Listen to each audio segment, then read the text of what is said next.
YouTube, it's my daddy coming to you from South Japan. We got my guy Andrew Henderson, right? Correct. Yeah. Andrew Henderson here from St. Louis, Missouri. Back on episode, it was like 119, I believe. I can remember these, man, because they're so few. I think it was about 119, 118. I had Zach Coates on, and Zach had an issue, a birth defect.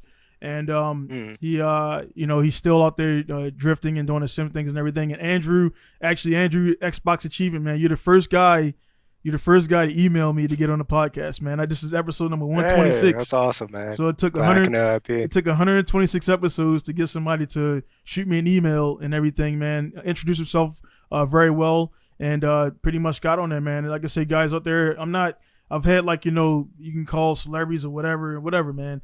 I'm down to talk to anybody in the culture, bikes, cars, whatever, and do it like that, man. So again, follow Andrew Suit if you got a story. Something you want to promote, just go ahead and hit me up, podcastpinkustar.com, and we can get it in anytime. Like I say, it's scheduling. I think Andrew hit me up about maybe 2 weeks ago, something like that. Yeah, about 2 weeks ago. So roughly 2 weeks. I mean, I had to knock off some other podcasts and build some cars to keep the doors open in the shop and everything. So, but even though 2 weeks, it's not that bad, man. So before we get into it.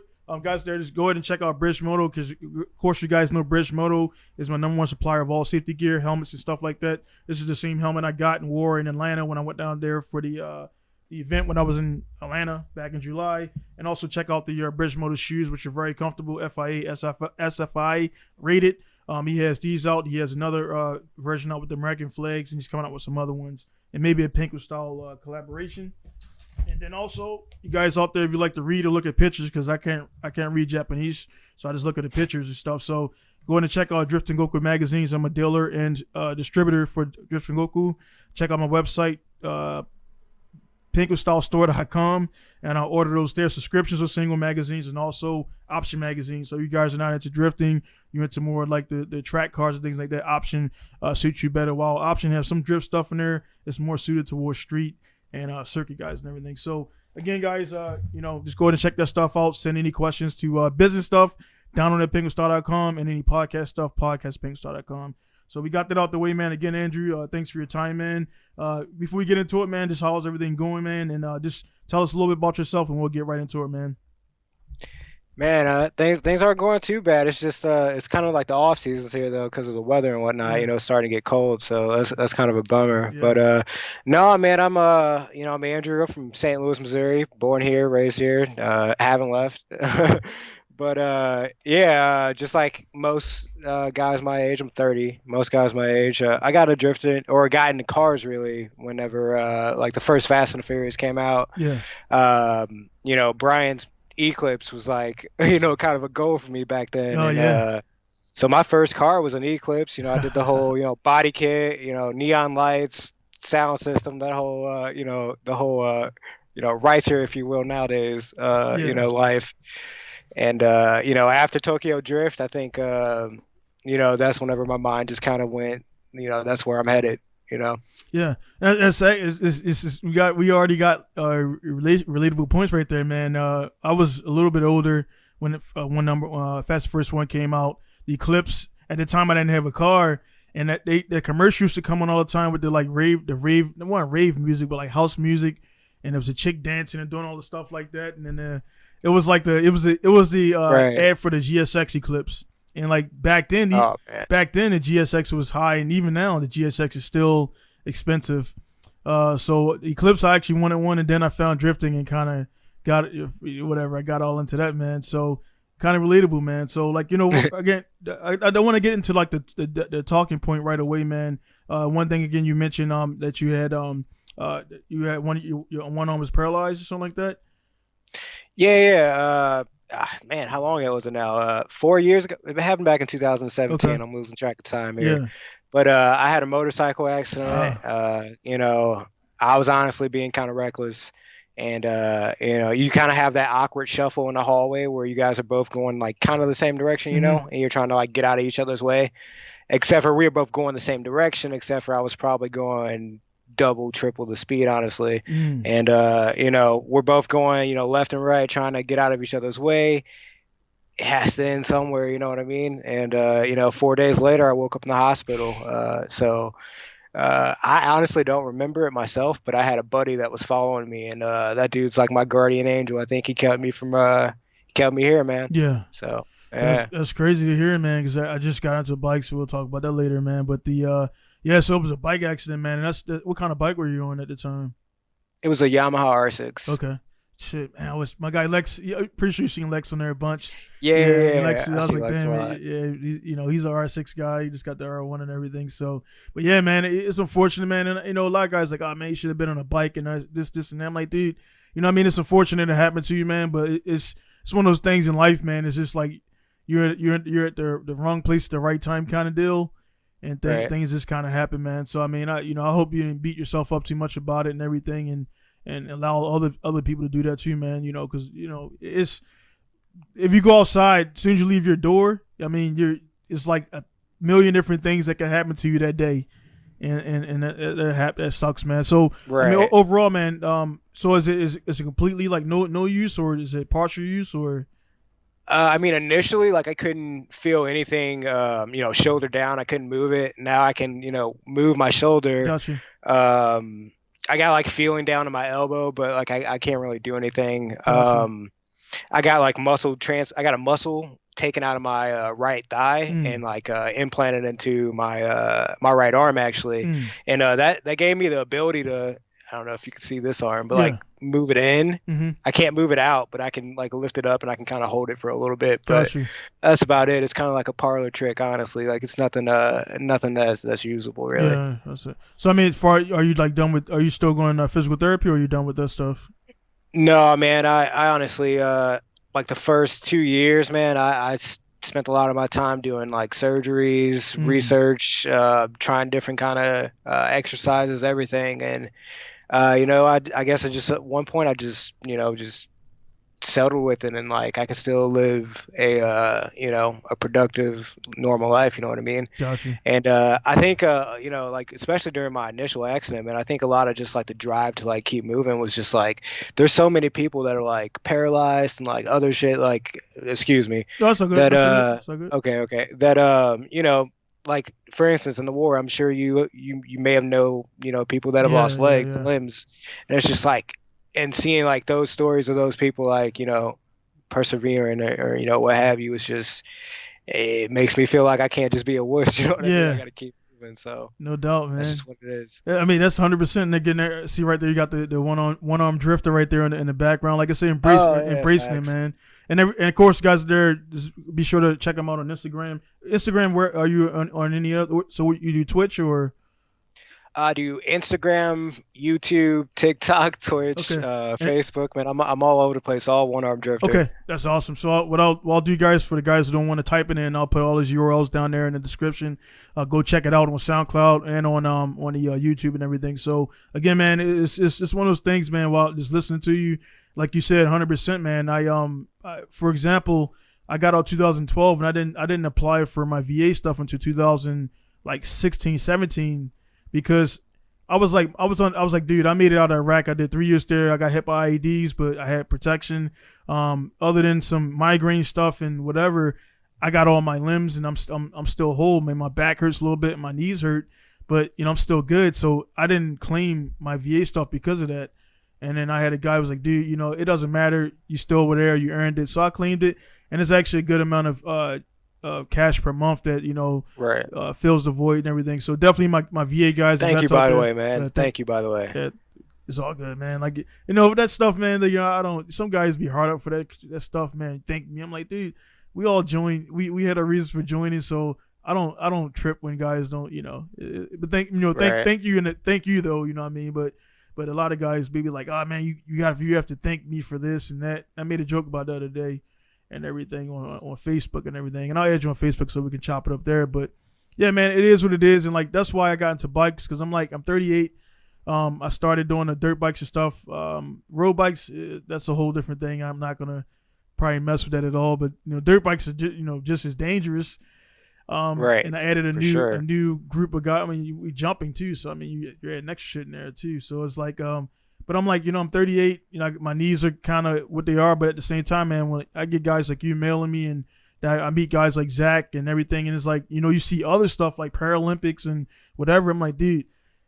Nah, man. I mean, unless you're fully, quadriplegic, you still got use of your body and you could do things, man. So that right when I get a idea of being like a bitch, to be honest, it's not often, but it's like, nah. Let me think about Andrew. Let me think about Zach. Let me think about all these other people I know, man. They got other stuff going on, and that gets it right on my head, and I proceed on, man. So as far as drifting, man, like when did you actually get into Did you start sim drifting first, or? No. I mean, honestly, like I said, I bought my Eclipse back in 2009 just because, like I said, I needed to do that. And a lot of kids around where I was from would get like McDonald's trays. And put them behind the back wheels and lock the e-brake. I mean, it's not really drifting, but it happens, man. You got to start somewhere. But besides that, I guess like the first time I really got into drifting was back in 2012. My mom, honestly, she bought me a 240 shell. Okay. And from there, I just spent all my time.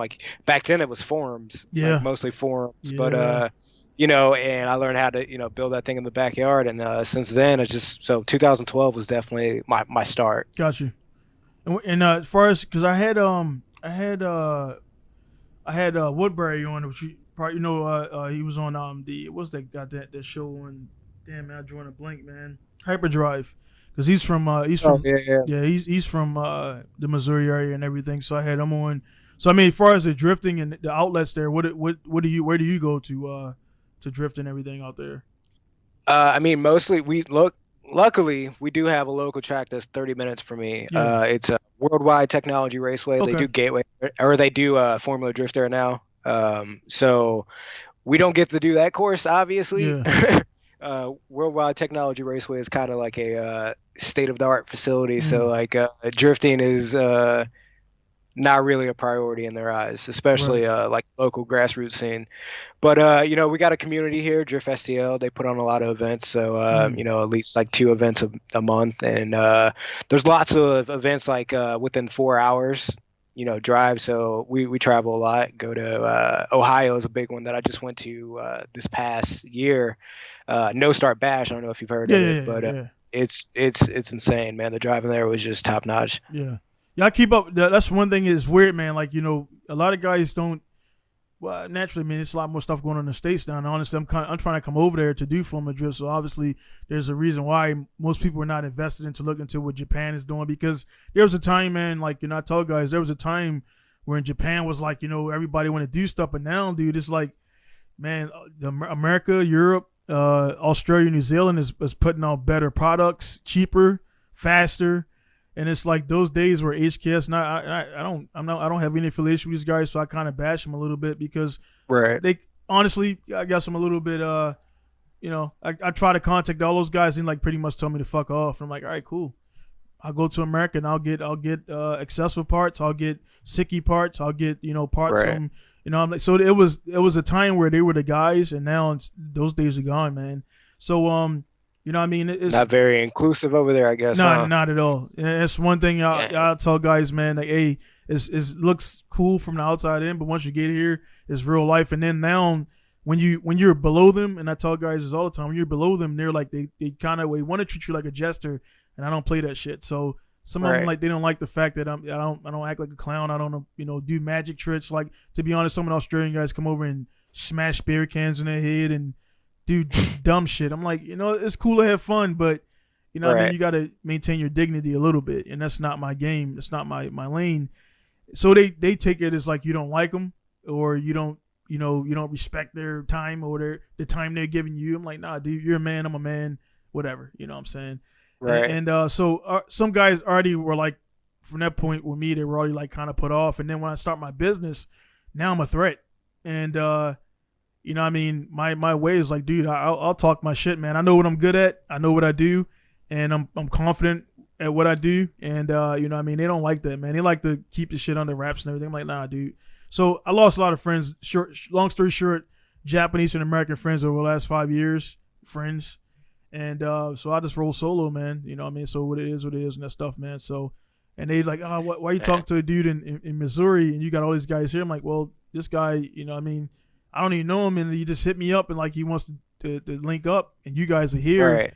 I've been over 5 years, and I can count on my 10 hands the amount of Americans that just come to the shop unsolicited, and it's like, you know, actions speak, man. So anyway, man, like I don't want to dwell on that, man. I want to hear your story, man. So as far as the mechanics of drifting, man. So how do you with your only being a one-arm drifter and being left-hand driver and everything? How do you make it happen over there for that, man? Well, I have, first of all, a really tall shifter. Okay. It's I thought I had one. If you got video stuff, I'll mix it in. Okay, I'll definitely send you something. Yeah. But I got this really tall shifter, and make sure my alignment's straight, and basically just if it's more of a road course, it's going to be a third gear track. I drive a G35, okay. So I mean the gearing is pretty much like second gear for parking lot, any kind of skate pad type of deal, and then third gear for anything that's road course. I usually don't have to do too much in between.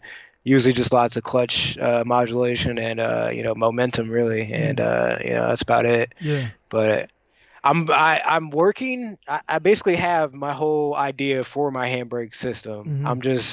I've just been slacking. I've been spending money on basically seat time. Yeah. I just been, just driving. Like I can't stop driving enough to put my car down to actually, actually do this. But I'm gonna do a fourth pedal setup. Okay.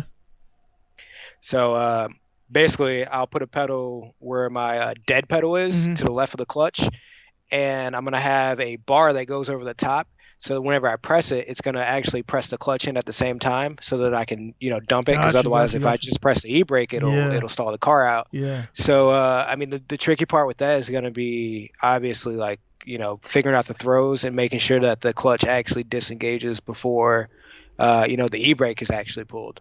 So, there's definitely going to be lots and lots of trial and error, and I really need to get on it. But, I just feel like I haven't got to that point to actually like feel like I need it like everyone else. Yeah. So. Yeah, that's dope, man. Definitely, I would, man, you could probably patent it, man. So you probably want to keep that under wraps, man.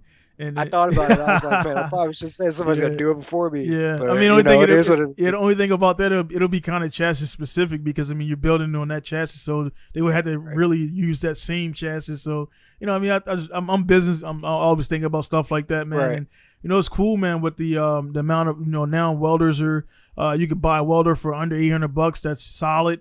So you can do all types of stuff like that, man. And also.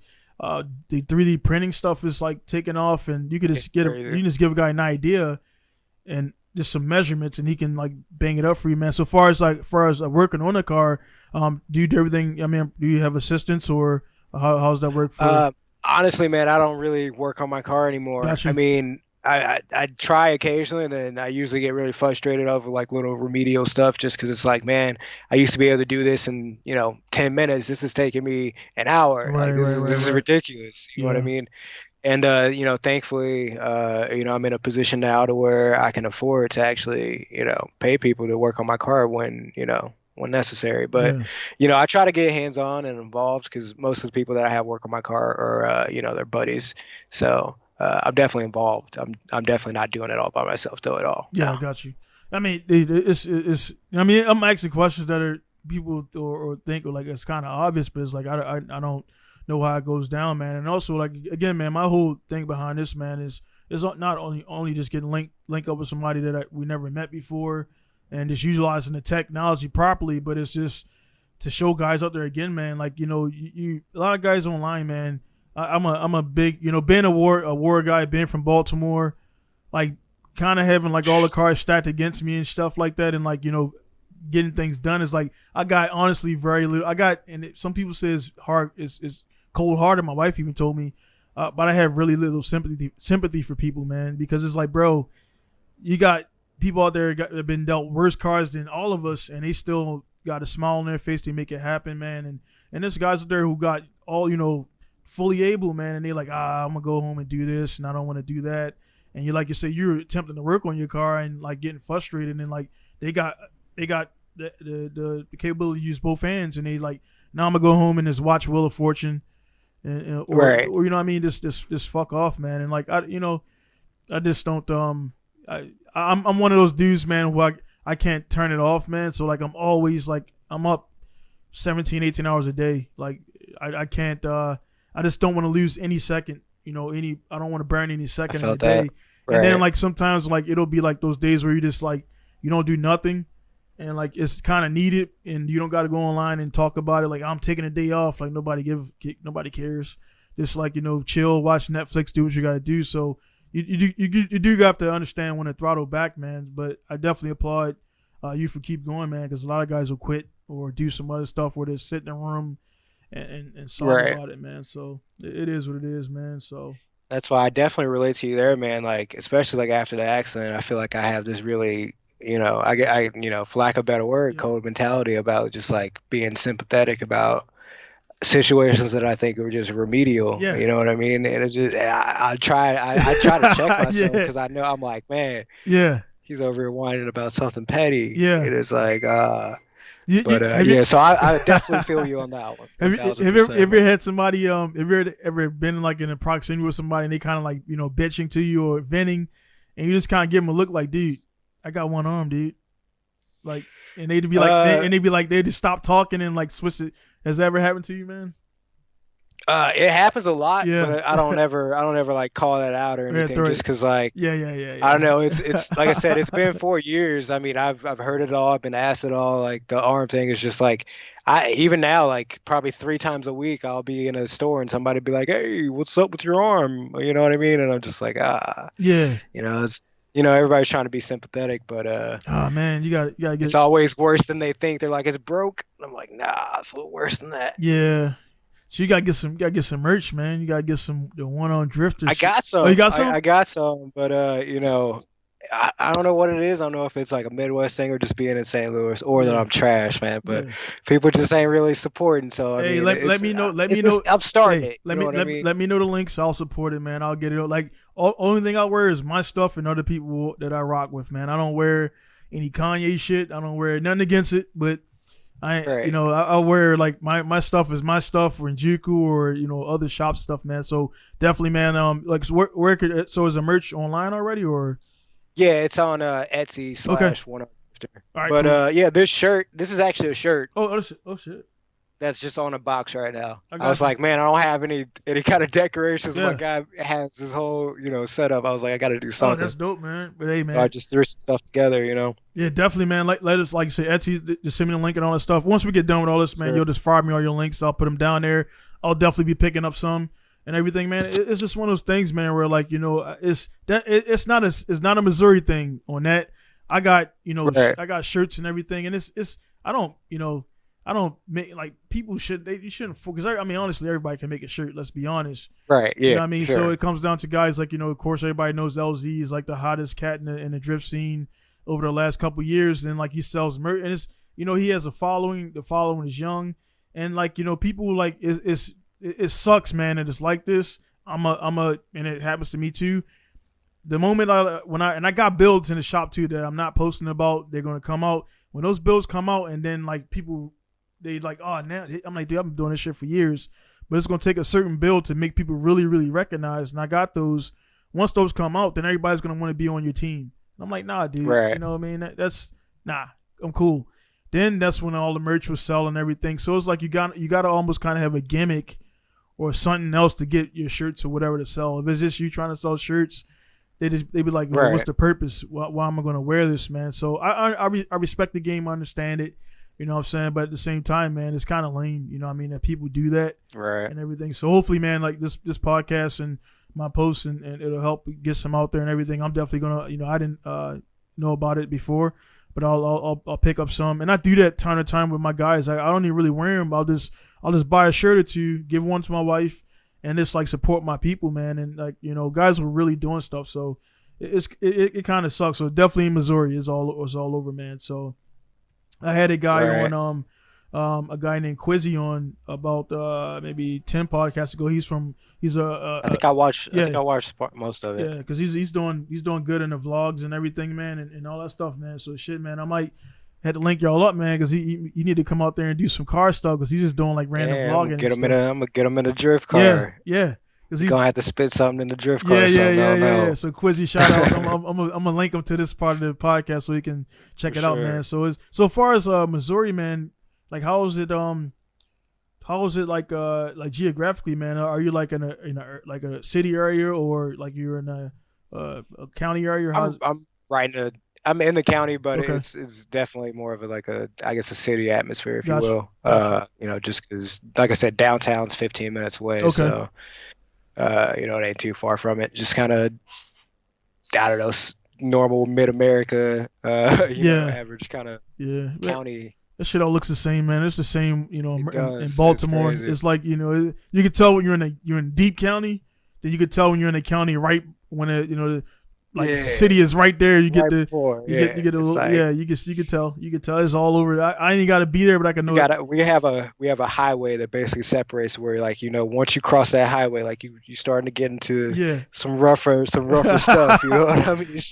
Man. Stuff starting to go down the farther you go. Yeah. So past that highway. So So on the streaming stuff or the gaming stuff. So how frequently are you streaming, and what's your content like on there? It's honestly not that often, man. Okay. I've been honestly kind of taking a step back from social media altogether. I lost my mom, you know, a few months ago, and I just been kind of out of it. So I'll vlog, like, you know, a big drift event or something, but like I haven't been like taking an extra time out just to stream or anything. I haven't been doing it, but I'm gonna get back into it. I'm just, you know, dealing with some stuff. Gotcha, yeah, I'm back on there. Yeah, my condolences on that, man. Like I didn't, you know, of course we just met, so I didn't know that stuff, man. It's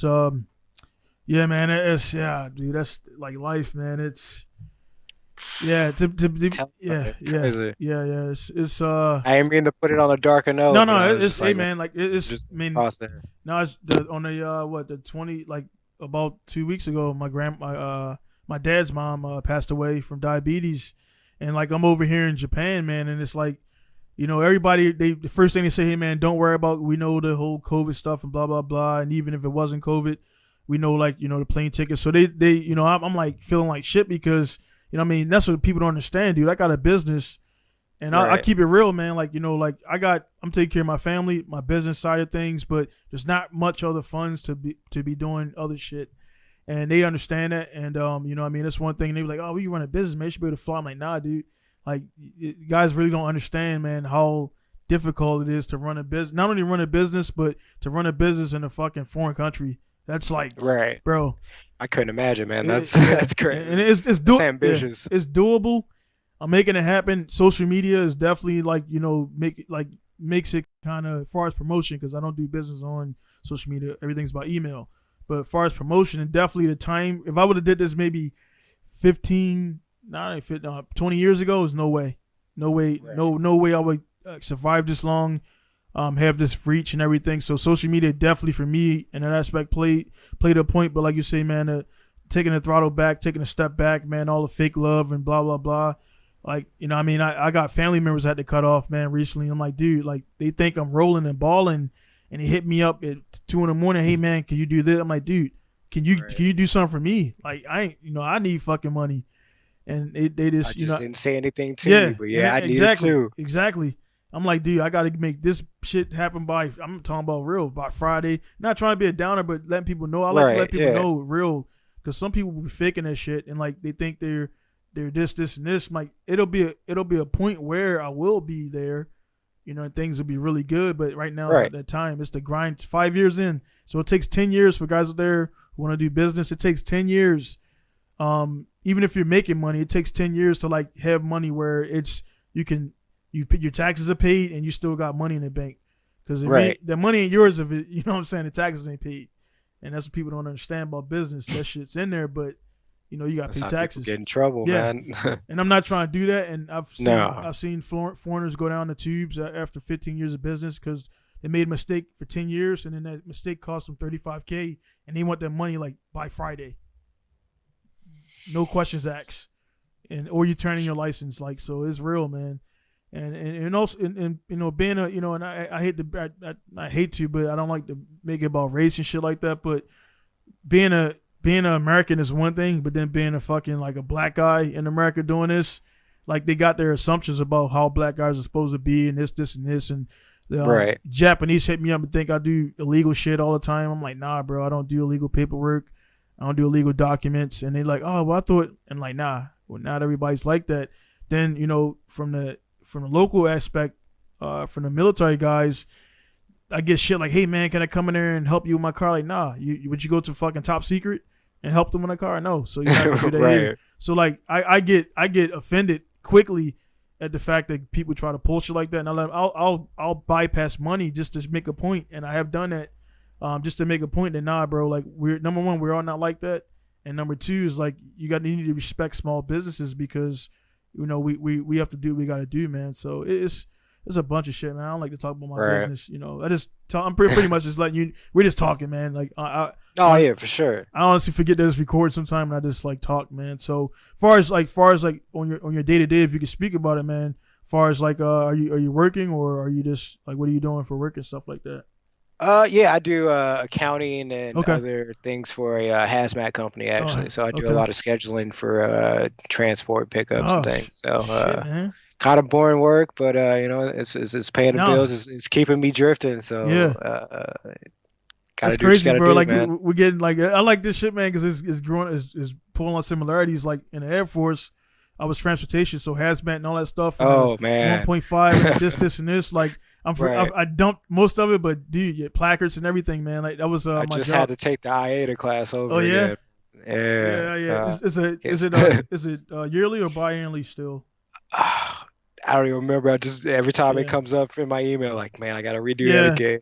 That shit I was think like it's 2 years. I think it's 2 years for the IATA. It was 3 years for the like DOT hazmat ground shipper, I believe. And I just did that too. So yeah, it was like bad, like because we only haul the same thing. Like we haul local, you would haul the same munitions, and honestly, we stopped doing it because we just trained the munitions guys, and they haul their own stuff. So they put, of course, the orange and black explosive thing on there with the 1 point, you know, whatever. They put that on there, and they do their thing. So in Iraq, we didn't. Luckily, in Iraq, we didn't have to put placards on because they didn't want to know what's in it.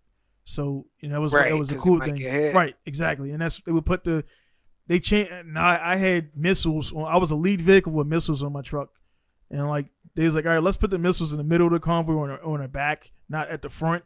So they start changing shit around like that and everything. And but yeah, man, hazmat and so my job was transportation. I was vehicle ops in the Air Force. So anything with wheels, we drove it. So of course we transported everything, and you know it was sometimes they had not helium, but the like liquid nitrogen and all types of shit like that, man. So yeah, dude, it was but yeah, we didn't really military, everything is kind of expedited, so I don't claim to be a hazmat pro. We just had to fucking memorize colors and numbers. Neither do I, man. Neither do I. We just had to the thing was like I know enough to get by them. Yeah. They was like, this is a green thing, this is a like, so we pretty much remember the colors and the numbers, the classifications and everything, man. So yeah, man, that's crazy you do that, man. So like, are you on like the dispatch side of it, or you just make sure everybody's up to code?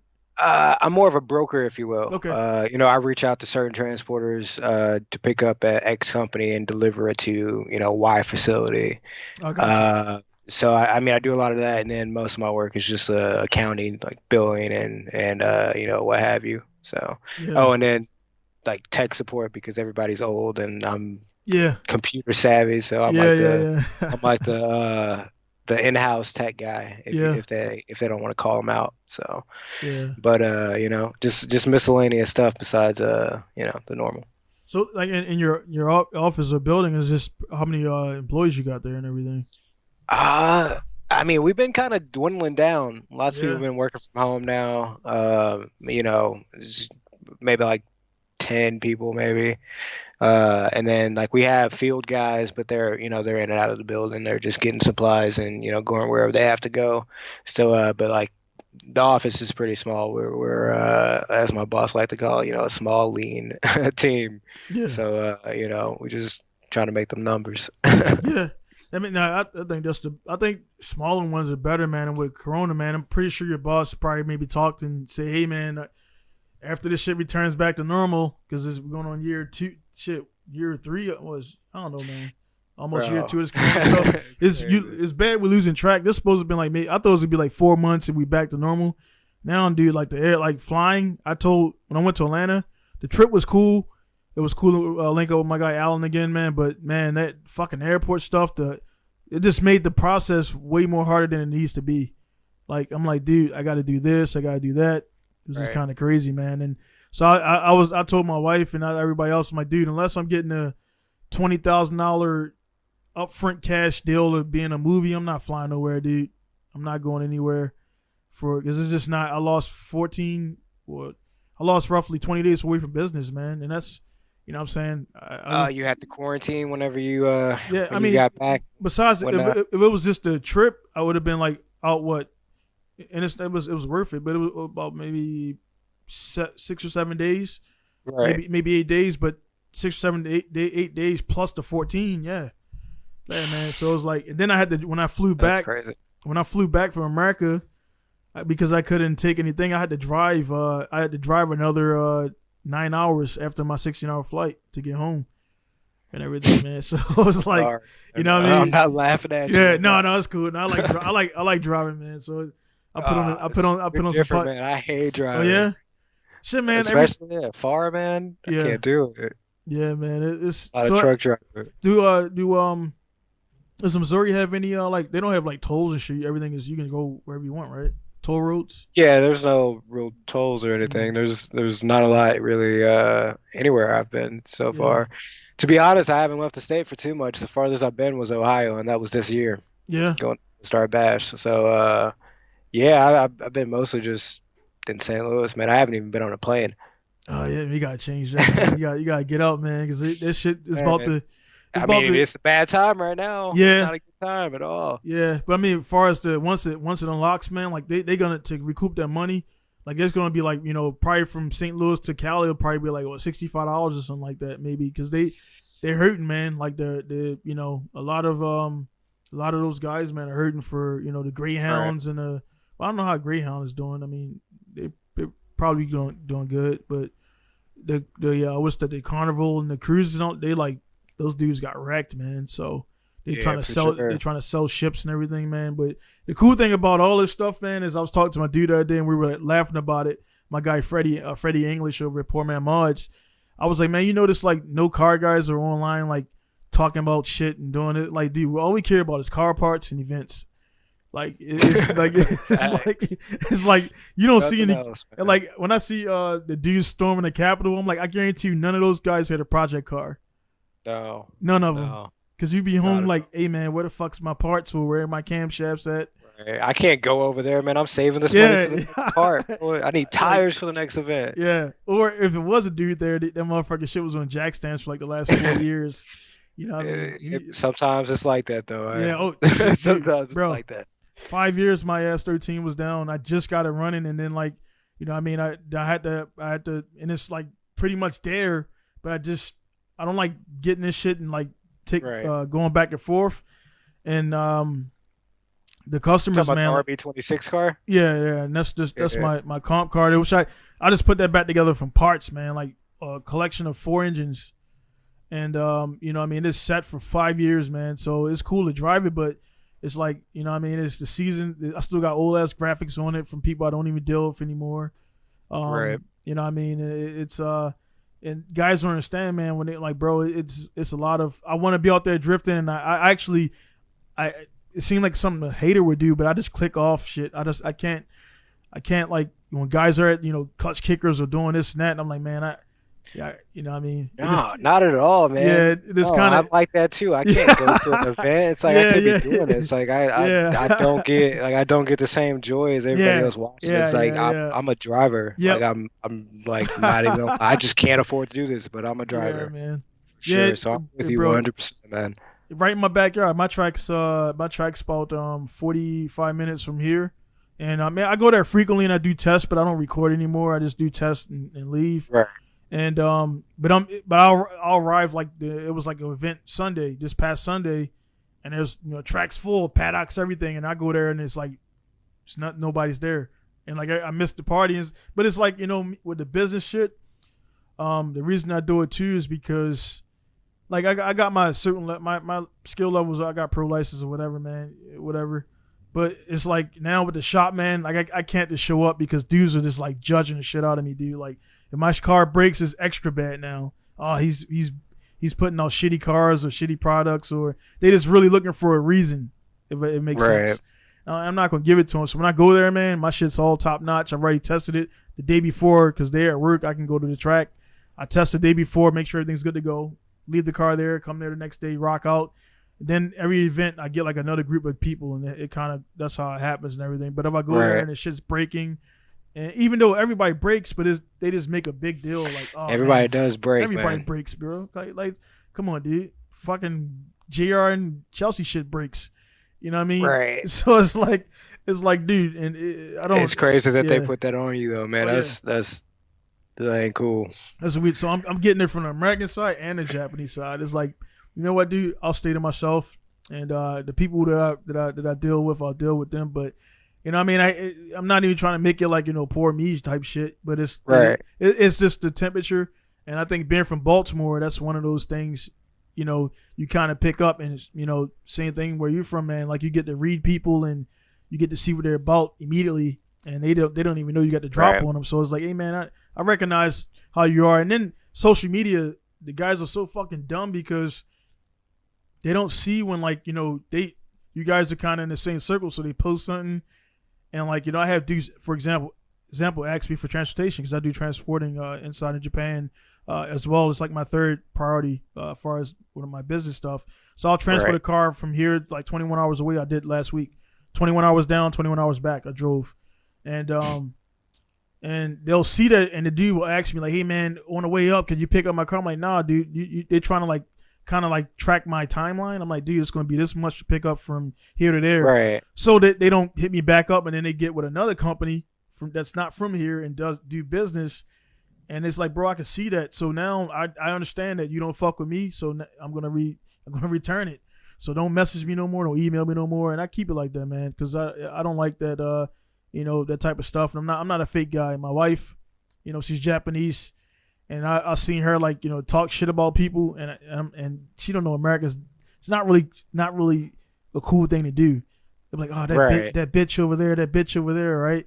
Then, I mean, it kind of depends on who you are, man. Yeah. I know some. Yeah. We all know people like that, but I just try personally not to be that way. So I'll talk about it after I get with the dude face to face, and he knows, and I know we talked about it. There was no cameras, and then. If there's a point, I'll bring it up. Like, yeah, I'll talk to him about it. So I don't need to, guys. Like, oh man, he said this because I get it all the time. Oh man, he said your prices are too high, or he said you were too mean, or I'm like, well, he didn't say this shit to me, so it don't fucking matter. You know what I'm saying? So I'm like, go back and tell him this and blah blah blah. But I was talking about my wife. She was talking about a friend who was like 30 feet away, and then the friend gets closer. Hey, how you doing? I'm like, and I look at her like, you just call her a bitch. Right. Nah, dude, we don't like. I was like, in America, people do it, but I'm like, where I'm from, you try to stay out of that category because I'm not gonna say nothing to you that I wouldn't say to you to your face, and I'm not gonna talk shit about somebody else around you because it's like if I'm talking shit about you or another person, I could do the same thing to you, man, and it sounds cliche-ish, but it's really real. So I just try to live my life, man, as nobody's perfect, but at the same time, I'm in my domain, I control it. So I know everything what's going on. So I can perfect my domain. I can't perfect even my wife. I can't perfect, what she's feeling or, what she's thinking. I can only do what I got to do for me, and everything else got to fall in line, man. So But yeah, man. So they got other than the drifting stuff and the streaming stuff, man. What else do you get into, man? I mean, really, that's it, man. Drifting, Assetto Corsa, editing video every now and then. But besides that, man, I just been, working. I got a 6-year-old son, so I just been, I mean, I know you got kids, so I mean, it's just, I'm busy. Yeah, that's all good, man. So your son, man, what is he into, man? He's into everything, man. Like just like any 6-7-year-old, man. Yeah. Video games. Yeah. His Nintendo Switch is everywhere. If not, spoiled. He has his tablet. He loves cars too. Okay. But he has a thing for American cars, man. I'm trying to break them, but it ain't quite working. It's all good, man. Mustangs and Camaros, man. There's something about them. I don't know. Dad needs one. That's all he knows. Yeah, man. So he's 6 now. So he was about what 2 or 3 when your accident happened. Damn, he was like 1.5, maybe 2. Yeah. So he don't really, so he don't really remember me like any other way now. Gotcha. And I mean, like I said, and that was just another reason why, like, right after my accident, I tried everything I could just to try to give him some kind of normal, dad, because kids are obviously gonna like say shit to him. Oh yeah. And I was just trying to prevent that type of stuff, and I guess looking at it now, that's kind of a silly way to go through all the surgery. I went through a lot of surgeries, man. Gotcha. And I felt like it all wasn't really for me. Like I thought, like, right after my accident happened, I just kind of knew, like, it just wasn't gonna be the same. There was no point in me going after this thing, but I don't know, man. Dark again. Yeah. And they never like told you anything, like, because there was no reason, like, was there ever any point where they was talking about like amputation and stuff like that, or that would never cross? I'm the only one that's really brought that up. The doctors, of course, I mean, in my eyes, it's just like anything. It's a business, man. And I just feel like, what's going to make you the more money, a patient or somebody who cut their arm off and they're done with you. So, I'm not saying that's what happened. I'm just saying that's like a feeling of mine. Right. But, yeah, I forgot where. No, man. The reason I asked that because they got like I had my guy Shamar on, who's fucking him and Lex are responsible for getting me these damn dirt bikes. And Shamar, he was a if you didn't see the episode, he was a. Did you see that one or not? Or I don't think I've seen that one. So he was a he's in Baltimore.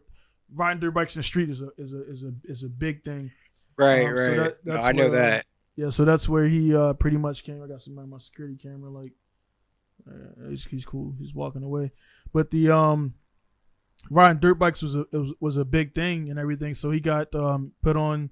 Will Smith got on Will Smith's radar. So he got into Bad Boys and did a stunt thing in there. So the Harley fell on his leg. Awesome. The Harley. The Harley. Harleys are heavy anyway, so they put like extra metal in there, and they had a post in it. Fell over on his leg, crushed his ankle, and all that stuff, man. Hot ass engine, and all that stuff. Showed pictures of it. His foot was just pretty much split in half, and everything was crushed. And they tried to, they did a bunch of surgeries, but it's like, dude, this ain't taken, so they cut it off. They cut him off at about a little bit below the knee, and so he got this thing now where he can actually ride bikes now as a prosthetic, but it has like he can pretty much still shift gears. And he said he even can feel neutral. He said that's the biggest thing he's worried about, which I didn't understand at the time of the podcast. But now that I'm riding the bikes, I'm fully like I'm in boots. I'm like, dude, I can't fucking feel a little click, and he can feel it with his prosthetic when it's crazy. Like it's in neutral, man. So I'll think it's in neutral and let the clutch on the fucking bike just goes. As long as you don't get any whiskey thrown over. I've already been there a couple of times, man. It's not. I've had one of those, bro. That's a helpless feeling, man. That and target of fixation. Yep. Don't be looking. Don't be looking. Yep. If you don't want to go there, don't look there. That's all I gotta say, man. I went into a cornfield, Midwest. You know what I mean? Yeah. Me and the homies were on this back road, man. It was like right when I first got the bike, a couple months, and I'm going around this corner. There's silos and everything, and I'm for some reason I just cannot stop looking at the edge of the corner. I just can't stop.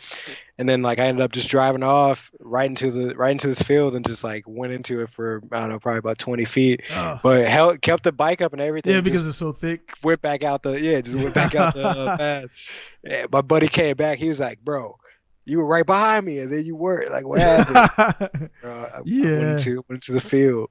Yeah, it's one thing about bikes, man. I know this is like it's not a if. It's like when everybody goes down, everybody.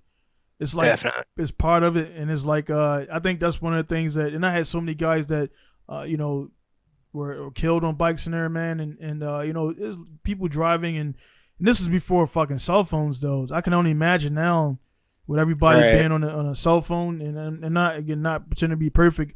I've definitely I put it down, but I've definitely been like going home, and normally I'm driving at nighttime, and I'm in a place where it's like the Boondocks times 5. Like there's it's really slow up here, man. So. Not saying it's the reason why I can't be on my phone, but I'll be in there like looking up and texting with the wife and shit, but there'll be old people walking on the side of the road with they don't do reflective clothes, so nighttime you can fucking hit somebody easy. They be walking their dog or whatever, and so you really got to be paying attention, man. So I can only imagine for bike riders how it is now with guys. Everybody's on their fucking tablet and Tesla and all that other shit, man. It's scary, man. Yeah. Whenever I was riding, I remember, just being on the highway and just look over to the car next to you and the person just, face deep in it. And it's just like, dang, this is crazy. So, it's definitely a crazy world, man.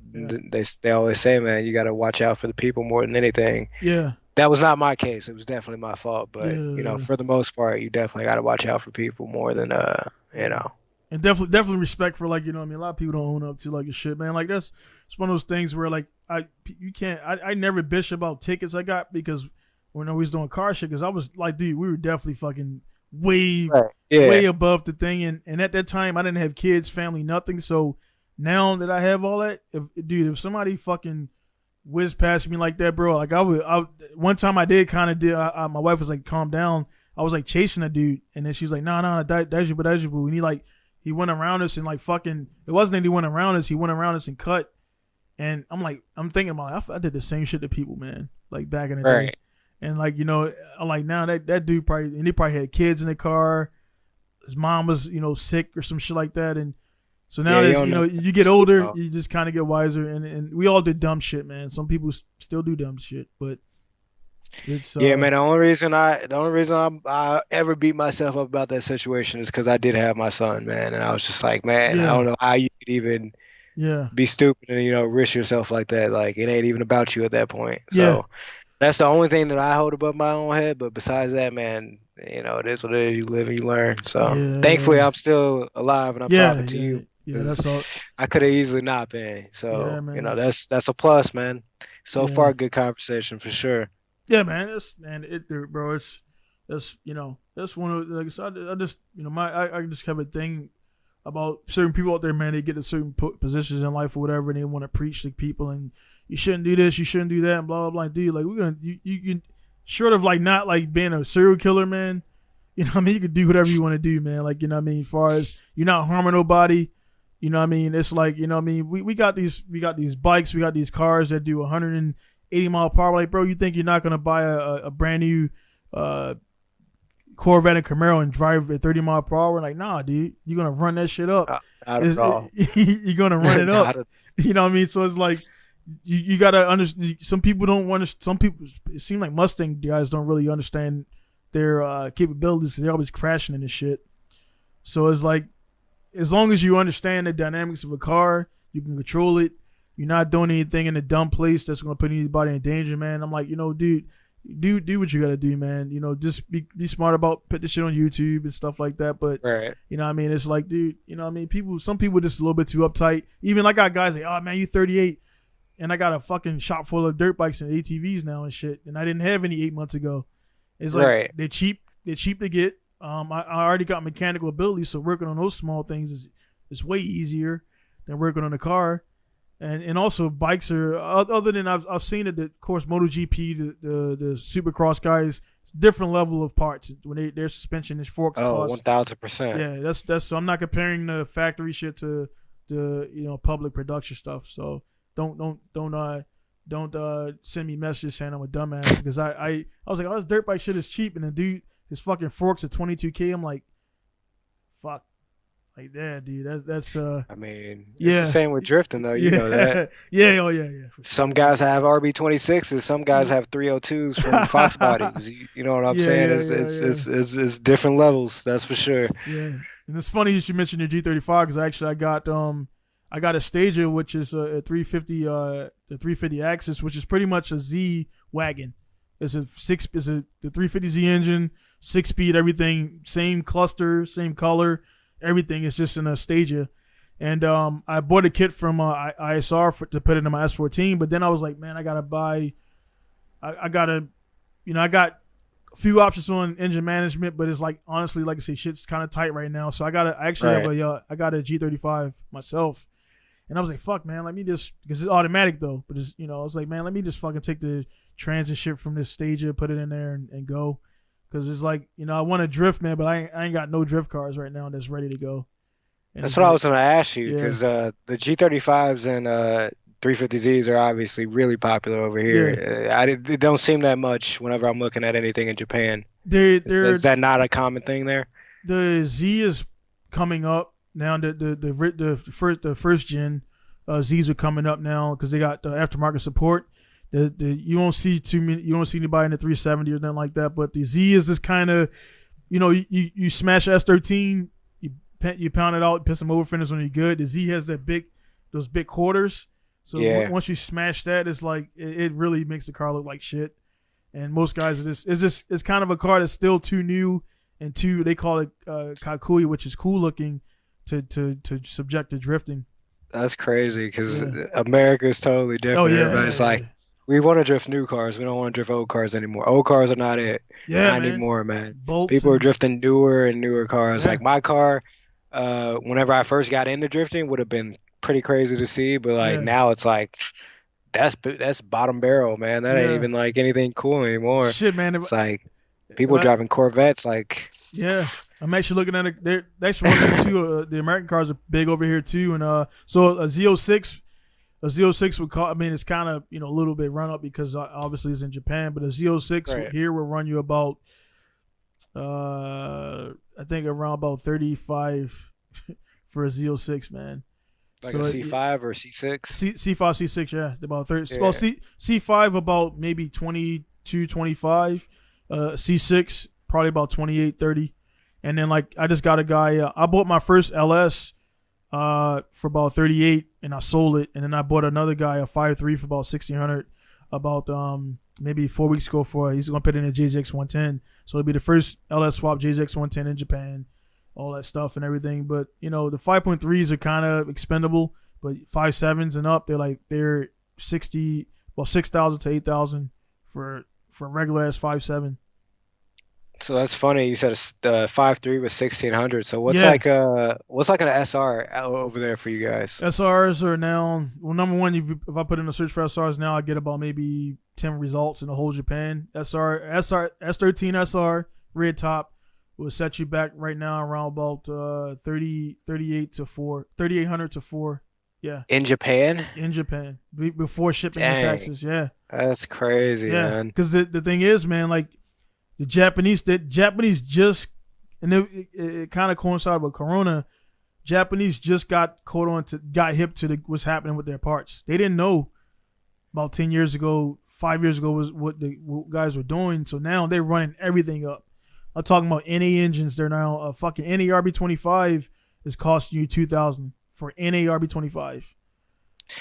I guess I'm gonna throw away my dream, man. I wanted an SR in the G35. Don't ask me why, bro. It's what I wanted. I mean, it'll move, but no, if something 400 like that, horsepower. That's all I wanted. Yeah, something like that, man. It's better off like getting with Quick Style or somebody like in the States already, man. I turn when guys say email me, I'm like, dude, I don't even reply that I can do it. I'm like, dude, to start, this engine's gonna be this much. Shipping's gonna be $3,800 for shipping. So I mean, a customer of mine, he bought an RB26. It was $9,000 for the engine, $3,800 for shipping. I mean, that's from Japan, dude. And I mean, so it's no longer Japan getting in directly is no longer a thing. It sucks. That but is crazy. yeah, that does suck, man. Yeah, That definitely just kills that for me. Yeah, but I mean, it's still you still could do it, but so you pretty much got to watch out for some dude who knock some chick up and sell all this stuff, man. So I'm not saying that's what happened because Jonathan put up his G37 for 45, which that's a hell of a deal, dude. If I could, man. If I could. People were like, I seen people in there talking shit. I'm like, dude, you understand that's nowhere near how much it costs to build that car. I've seen that car plenty of times in person and heard it. It is it's an animal, man. There's no way else to explain that car, man. It's crazy. Yeah, he's a cool cat, man. So definitely, yeah. He threw on a couple events at my local track, but I think they got rid of Street Car Takeover this year or this coming year. So I don't think he's coming back. I'll definitely be over though, man. Like I said, I'm definitely we'll link up. People like think it's far fetched, man. But I met at the Atlanta joint pretty much 35 people that we've been buddies on Facebook for years, but we all congregated there, and some people I was shocked came because I said I was going to be there, and I was like, fuck, man, that's pretty fucking dope. They drove up from Florida. I definitely have to come out. You go to Atlanta, man. Oh yeah, for sure. I mean, I'll be all over, man. So the thing is, I'm gonna be with I'm gonna build a car here. I'll send it over to my guy Alan Newsom at Bridge Moto, and he's gonna send it off to his guy to get the cage done and all that stuff because I don't want to get a cage or welded in here and regulations be all off and shit because weldings are just becoming a thing here. Different. Yeah, it's D1 until 2 years ago was rocking with bolt-ins, and the thing is, there's people don't understand, man. There's a proper way to bolt the cage in, and I get shit for this, but I've had 2 big wrecks with bolt-ins, and I both saved my legs twice. And it's just your frame. If you got a shitty frame, you can't, bolt that shit on there. You don't have the plates. No. So the plates and everything, it's, the people using shear bolts and they shouldn't be shear bolts. They're using the thickness of the plates and things like that. So I personally never had issues with it, but I understand that America, in Japan, everything lawsuit is like far fetched. In America is like, it's the opposite of far-fetched. It's right up there, man. So I mean, I as far as like you're going back to your accident, when that happened, was it any other motors around other than you and other bike, or was there any other cars around? I actually hit a car, and thankfully I didn't hurt anybody. They were all right. No, like they didn't have any pain or anything, and like the dent on the back of their car looked like they might have that was a yellow pole or something. Yeah. Okay.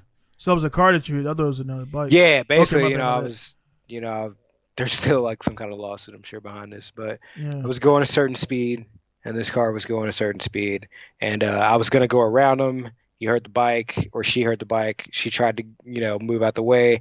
I saw that, and then I moved back, and then, she must have saw me and tried to move back. Anyway, that happened for a little while, and then, like I said, it has to stop at one point. So it did. But and you said, I mean, I don't want to definitely want to bring up no low. It's not it's active stuff, or is it still? No, it's honestly probably definitely taken care of by now. My insurance company handled it, but no, it ain't nothing like that. So, I ain't say anything that hasn't been said. Yeah. So when shit like that, like you're in a bike, I'm pretty sure you got bike insurance is a whole different thing. So does that follow you? So that doesn't follow you with the car shit, or is it 2 separate deals? It's 2 separate policies between the car and So they don't bring up like back in this okay that's oh no wait no like whenever I get insurance on my next car they definitely gonna bring up the accident for sure. Oh really? Even though it happened on a bike? It's hard to say because honestly the car that I have now is not in my name and the insurance is not in my name, so I don't have insurance on a car myself. Whenever I do, I guess I'm gonna find out. I gotta buy a truck. I gotta buy a truck in the next couple months. So it should be. I figured it should because that's a whole different. I mean, even though it was a situation where it was a bike when you were on a bike and they were in a car, so it kind of, I guess it kind of which car, but they're not gonna ask you for you. I mean, number one, when the shit happens, obviously you say you woke up 4 days later, so you were totally. You know what I mean? Yeah, I couldn't tell you anything. In or out of it. Whatever I say is literally hearsay. Like I don't know. So whatever I'm saying is accurate to who, not to me. Yeah, it's what I was told. Now I would imagine like they you got off the bike and everything, and I can imagine at that point they see you on the ground or whatever, like whatever thoughts they having. Because number one, they're not hurt. Luckily, the car got a dent in it. Their insurance. They tried to sue me though. Oh, really? They tried to sue me. Yeah, they went for the maximum that my insurance would pay out, and they were trying to go more than that. And I'm pretty sure that didn't happen. Otherwise, I would have got something in the mail by now because it's been 5 years. But that's fucked up, man. Yeah, I'm pretty sure they settled at the maximum that my insurance would pay them. No fucking empathy, man. Literally the next day, they said that the lady went to the hospital complaining about her back. Get the fuck out of here, man. Like, and then again, everybody that happens all the time. Yeah, man. And that's that shit like that, man. That's like that's man. That's why even though I'm in America, I'm in Japan. My business has nothing to do with America and stuff like that, man. It's like I do certain things to protect myself, man, because like one thing I do is I take pictures of everything I do, man. Pictures, video at times, and I cover my ass, man, because it'll be that time. This morning I woke up to a guy I sold a part to, which has been on my website for like 3 years, listed it, and my return policy says make sure you check your shit because some JDM parts don't always fit 100% on there onto the American variants. There's different certain wings, and it was a spoiler. Certain things they're a little bit different. People don't understand it, a little different. And the return policy there, I was like, hey man, fortunately was that you didn't check it. The return policy is this, resell a part, but I'm not taking it back. And but the policies are written there. But if I didn't have those policies there, then he could say like, well, it doesn't say that. But if you click on my return policy, it says that 100%. There's no refunds or returns on used parts. You got to do your research. For example, RX-7s. RX-7s, the downpipes are not the same. So I had, guys will buy a USDM part, bring it to me. I'm like, dude, I can't install this shit. The wheels on this side is designed to go around the steering shaft. It's different. Right. Yeah, that's the biggest thing, I'm sure. Yeah. So, Subaru guys are bad for it because they think they're saving money by buying Subaru parts. Then also even S13 guys, like in Japan, in the States it might be the case, but I'm not sure. But in Japan for like a S13, there's 4 different type of rotors from the factory. They're different millimeters, and I didn't know that. And I found it out personally when I bought some 180SX pads or rotors, and the model before they were shorter. It didn't fit, so the pads were actually bigger. It's been a long time since I've been in the 240 world, man. I don't remember any of that stuff, thankfully. Yeah, I struggled a lot. Yeah, well, and I can tell you, there definitely was the S13 hatch and Witchcom both had the same four lug rotors and everything. They didn't have the in Japan they got the Qs, the Ks, the Type X. They confused me, man. It's too many of them. Just like, is it a Sylvia? What is it? I'm kind of lost. Like, I hate to be like, I'm a drift guy, but still I get confused by all of these pet names for these Sylvias, dude. Because mine is the Qs that came with a CA? Yeah, the or CA. No? It was a CA.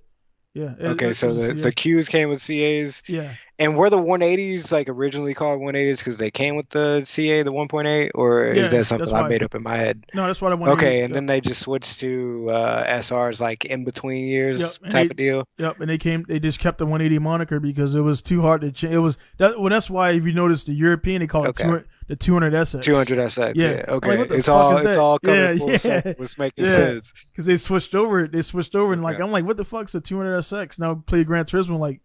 Fuck, I never heard of a 200SX. And then 200SX to me, you think about the S12 or like the other stuff. Yeah, that's what I was thinking. It's like it gets nutty, man. So those front wheel drive ones. Yeah, it gets nutty, and they got the rear wheel drive one too. But they get and I didn't know in America they had an they had an FJ. Well, no, they had the CA. The CA was in America too, some variants too. So like I didn't know they had an NACA in America for some. It's crazy, man. Like how some of the cars, man, they just don't really. They sold shitty numbers, and the cars they've been junked. And at that time, by the time Drifter came about, the S12 was nobody even knew that. Some people don't even know that S12 even exists. Believe it or not. No, some people to this day don't know what an S12 is. Yeah. So they like it's one here locally, and my buddy actually has it. So it's cool. Yeah. I definitely want one, man, because they done up properly, man. They could look really dope. And then over here, the S12 has the FJ20, which is one of the best 2-liter engines ever, man. And I sold mine to buy NSX, but I got another one. I got to build up, but yeah, man, it's for me, man. I pretty much own one or two of every make and model. Because my thing is, in Japan they do like you'll have a GTR shop or 2J shop. They just can't wrap their head around being good with everything because they just think like I gotta master this RB26. Like, bro, it's nuts and bolts and the specs are in the magazine. It tells you the tolerance is .029 for this, it's .028 for this. Like, it's all the same, man.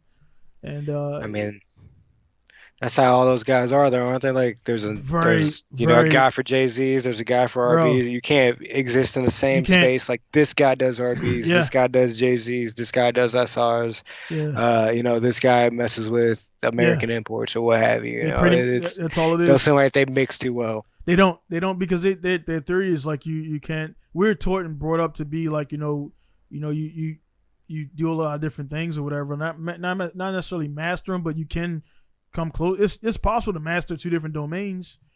It just takes a lot more work, and they're just whatever they do, man. They're just fucking tunnel vision on it.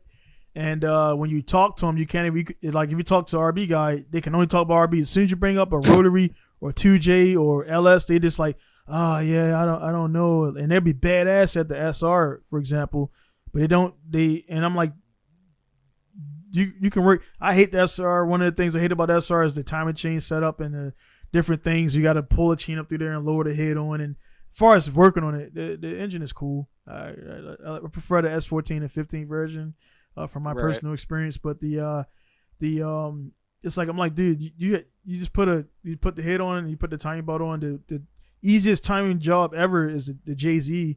It was just a tensioner and you let it go and it just goes on. Like it's just easy. Like you don't have to line anything up. You don't got to stretch anything on. You got 2 points and the one down the bottom and you put it on there. So that's why I work on different ones because I've built pretty much every engine, and I can speak on it different ones and all the customers have different things. So if I only work on RBs, then it just kind of limits who I can work on. So when people are shocked, Japanese are blown away when they see all the different cars and the builds, and that's my selling point. Speed is my selling point, but it's Corona's it's really messed things up, man. Like I can't project as good as I used to because now when I order shit, spark plugs take a week now. They just take a day or two. So I gotta wait on spark plugs because the metal shortage or whatever the bullshit they putting out there. So it's definitely been a little rough road, but at the same time, man, I'm still here, still open, and a lot of business closed. So yeah. I'm glad you're still doing it, man. Yeah. A lot of people did definitely lose their businesses over the past couple years. It's been rough. Yeah, most of the times it's with that stuff, and I told my wife, I was telling her and other customers too. I was like, you notice I'm still open, right? And a lot of shops in Japan closed because they were already fucked before Corona. They were already like, they had no system, they had nothing, this, and this, and my system single-handedly kept me open, which is like I don't work on cars unless I got parts. Now I got 2 cars in my shop right now waiting for parts, which is totally not the way I work, man. So I got cars immobilized on my lift, which I hate, waiting for arms and shit. And it's like that's one thing I don't do. Everything is there. I don't start a little bit and then wait. I get 98% of the parts at least, and then I start the job. And then from there, if we need like a little rubber grommet or something like that, I can order that and get that in, or I can make it. Right. So that keeps my turn times pretty quickly, man. Pretty up there and everything. Man, that's how I like to work anyway. Like if I was in Japan, you'd have to be my guy, man. I like to drop my car off with the parts so that I get my car back quick. Yeah. Like as quickly as possible. Like I'm gonna make sure I'm gonna bring you everything that is needed for this, and you just let me know when you can have it done. It's like I can have it done in like 4 days. All right, cool. Yeah, yeah, and that's barring like with cars like that. I tell guys like, that's one. I mean, that's. As far as parts, I had to change my stuff on that too because some guys I could tell, man, you do the accounting, man. So you work with numbers, you make sure SKU numbers match and things like that. So your skill set translates over into like, you can tell when you go to CP Pistons that, SKU number CP dash this and this means for a full set, this number dash 1 means for one piston. So I had, back in the day, I let guys do that, and now I kind of have to advise I don't like parts brought to me because I've had guys going to Amazon and bringing me fake shit. I'm like, bro, no, it's not happening, dude. I can't do. I mean, I use Amazon for a lot of things, but usually not car parts, man. It has its place, man. It was good for tires for a while until COVID kind of screwed tires for us over here pretty bad with the tire tariffs and everything that they just put in place. Bro, so tires have been, man. But yeah, you're right. Everything's really gone up and in higher demand. Oh, even the car market over here, the used car market is crazy. Bro, I see it. People are, I see it. Trust me, selling cars like mine for like $10K, and I'm like, to be honest, like my car is probably like $7K. But I can list it for for 10. Like everybody's fucking doing it. I don't believe in it, so I can't rightfully do it. But like, I see it all the time, man, and it's just like, especially 240s. 240s are just out this world, man. Bro, I see. You probably seen that one. You probably on that. It's like a drift classified group. I'm on a lot of groups there, man. This guy posted up. I think it was a satire post. It was a S13 with a LS in it. The fucking radiator was tilted like forward with steam coming out of it, and he was like 35 or something for it. And everybody's just going crazy. And this, like, with me, what I do now is I'll see. I hope it was satire, but some people. So the guys that post the car, you'll see the price. The first thing I look for is how many laughing emojis they have, because that just, you see the laughing emojis, like, and people are just like, that's not gonna happen, dude. It's not gonna happen. So what I do over here, man, is even in Japan is even worse. For example, a bone stock 180SX is going to cost about 25 to 28 right now. No shit. Yeah, I did not think it was like that over there. I thought that was So I won't say names because it's not I got with them on it, but the certain companies in the States hit me up that are within Formula Drift, like wanting to do, hey man, I want to get this and raffle it away, but I only want to spend this much. I'm like, dude, that's not even gonna get you the car. And number one, the shipping alone is gonna be $4K. So it's like, no, we can't do that. And like, I get, that's another thing that kind of irritates you, man. Is guys, we had somewhat of a relationship before I left America, and there was no talking. And now they're like, oh man, since you're there, you can get it for cheap. I'm like, nah, dude, I'm not going out of my pocket to provide some shit for you, man. So yeah, I had to cut some people off in industry, man. So they ain't only customers, it's other businesses too. I would never approach your business and demand that you like, hey man, I want to do this, but I'm only going to give you $6K. Like, what the fuck is that, man? That's like you're telling me what you're going to give me. Like, nah, dude. Hey, that's not exactly how it works. This isn't what was that, Progressive? This isn't a pick your own price tool or whatever she had. I forgot what it was. Yeah, well, I thought these go to Burger King. We don't do that here. Yeah, I go to Burger King. Like, nah, bro. Like, you can't go to Burger King and order a turkey and shit. Like, they only sell hamburgers and chicken strips and shit. Hey, I'm kind of upset about that. They did say you can have it your way though. Oh yeah, they did. I'm just gonna be real. They did tell me that. That's true. That's kind of a bad. So if I can't get what I want, if I go to Burger King, I'm gonna be a little heated. I guarantee you, if you go online and Google or YouTube Burger King dispute, somebody probably said that line like, "You said it's not my way, bitch," and then like just go crazy and shit. Like, it's definitely happening. It's probably a whole compilation on it, to be honest with you. Yeah, man. But if it's not, I might have to do that and post it up. I might have to do that. Yeah, man. It's like, this shit's crazy out there, man. But yeah, man, it's just I don't know, man. I just, again, man, in a nutshell for me, man, because you getting to know me, man. It's like I could be the coolest guy ever, man, until guys just like, I would never. There's certain things you just don't do or say to other humans, man. Like I would, like with this podcast stuff, I never be like, hey man, I'm starting at 10 o'clock, be there. Like I never, I'm like, hey man, are you cool? You good? Always checking in and just, I value somebody else's time. And when somebody else tells you, like, my bad about the daylight saving thing. No, you're good. I was just confused. I was like, man, I was like, oh, I don't want to not be there. No, I've been a day. No. I've been a day early one time on my guy Yoshi, and he was like, nah, man. I'm like, oh fuck, and I just did a podcast. I was already in it. I just did one solo, but yeah, it's just a couple of times that I'm normally on spot with it, but I definitely will check for the daylight saving thing. But what I'm getting at, man, is I just value other people's time. And I never go into another business or somebody's home or whatever and just assume that it's all about me or some shit like that. Because I don't like people do that in my zone, so I don't do it to other people. If it makes sense, it's just, you know, that's saying, man, due to, you know, what is that shit like, you know, do to others that you want to do to you type shit. And it's like, you know what I mean? I never do that. So when guys bring their energy, I'm like, all right, were we at this point where I can match that shit?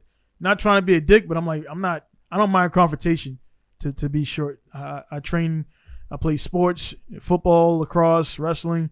I train judo and jiu-jitsu, martial arts. Like, so I'm not looking for a fight, but you know what I mean? I'm not going to back down either, if it makes sense. And a lot of these cats come here and they want to be argumentative. I'm like, hey man, you can go ahead and fuck off, dude. And I've said that many times. Like, hey dude, I don't need you. You know what I'm saying? Like you coming to me to build your engine. I didn't come to you. So at the same time, we got, as long as we're on the same accord, and I have customers, man, that have dropped large money and they're happy and everything is great because they bought into the system. But at the same time, man, it's like for me over here, that's just what I roll through, man. And I kind of bring it up every once in a while because, again, you'll share this around, it'll hit your circle. So I don't assume that everybody knows everything about me. So I kind of just recap a little bit, man. But overall, man, guys, they're not complaining. I am in Japan. I used the military to get here, so I didn't walk into Japan. And right. You know what I mean? So I don't think you probably know anybody that walked into Japan, man. No, not from Baltimore, man. They want to get American to look at Japan's immigration if they want to really, like, that shit is tight, man.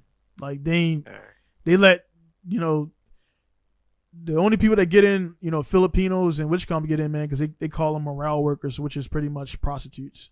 So they let the Filipinos in and they don't question them too much because the governments are corrupt everywhere, you know what I mean? And they're like, hey man, we want the Filipino chicks to keep the salary dudes happy so they can go to work and make us our money. Right. So let's let them in, and it's real life, man. It's all just a piece, man. You got to keep it moving. Money got to be flowing somehow. Yeah, it's, you know. Sometimes you gotta do questionable things or have questionable things in place, I guess. Bro, it's you know, it's. Definitely, man. I'm not gonna, you know, definitely not gonna put some things online and everything. Don't need to say it, but trust me, man. There's been some moves I had to make things happen. You know, nobody got killed. You know, but you know, had to bend the law a little bit. Let's just leave it at that. And everybody out there has to do some things, man, to make the stuff happen, man. Guys who just kind of, you know, live like the, you know, the sheltered, do everything proper. Like the fucking system ain't proper. So how you gonna? It's not. It's not at all, man. Yeah, man. So we definitely know that no matter where you are, I'm sure the system ain't right. It ain't, man. So they got that stuff from there, man. So you got any? Because I mean, I kind of been like running my mouth, man. Any questions for me over here, man, and how things going and stuff like that? Oh man, I think we've kind of got into it just over natural, you know, conversation, really. Yeah. You know, I had some questions in regards to just, you know, just living in Japan, but I feel like we touched base a little bit. No, man, we can. You've got some questions, man. Maybe I got a couple more minutes, maybe, before I got to get out of here. And you brought up your you said you got your home track. What was it? It's my home track is MS Motorland SP MSP, so it's in Oseto. That's what I was wondering. I was like, I gotta go drive and see what's up. Yeah, so that's the track that was the first drift track on it called Drift Track or whatever. And I don't know if you heard the story about that, man, with the Oseto shit. I actually just got back and I just got to start playing it because of course, you know, Live for Speed and R Factor and all those games. R Factor, my guy Antu Dunson, we made the first MSP. You know, I had permission from the track owner who I just rode dirt bikes with the other day. I had permission from my track owner. I was like, hey, you cool if I make the game? He's like, yeah, man, make it, whatever. So we made the track. I mean, the size, the length, everything was spot on.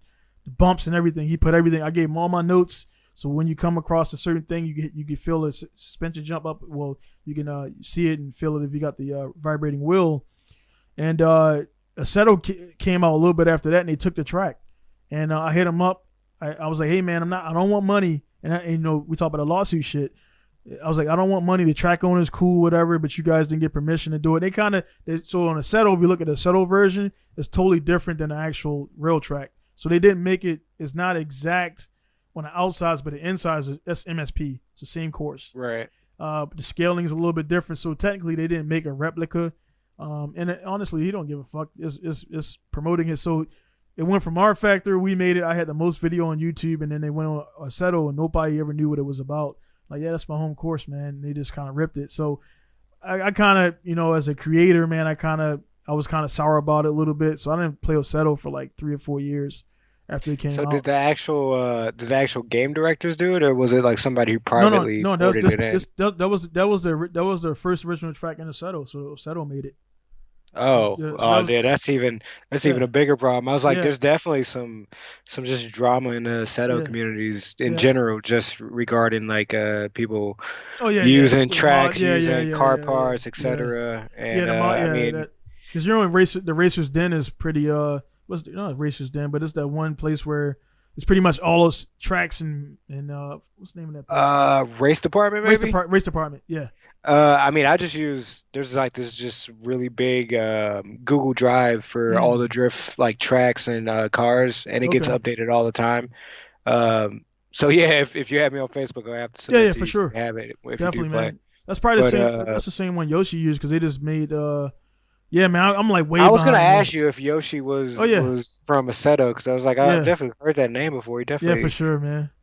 Yeah, Yoshi Jeffrey, man. So he was doing the summit stuff and everything and all that stuff, man. And it's like so many mods and so many different things and definitely the what's that the Seto the goddamn because I don't even use the game. I just use the what's the content manager. Yeah, content manager. Like that shit.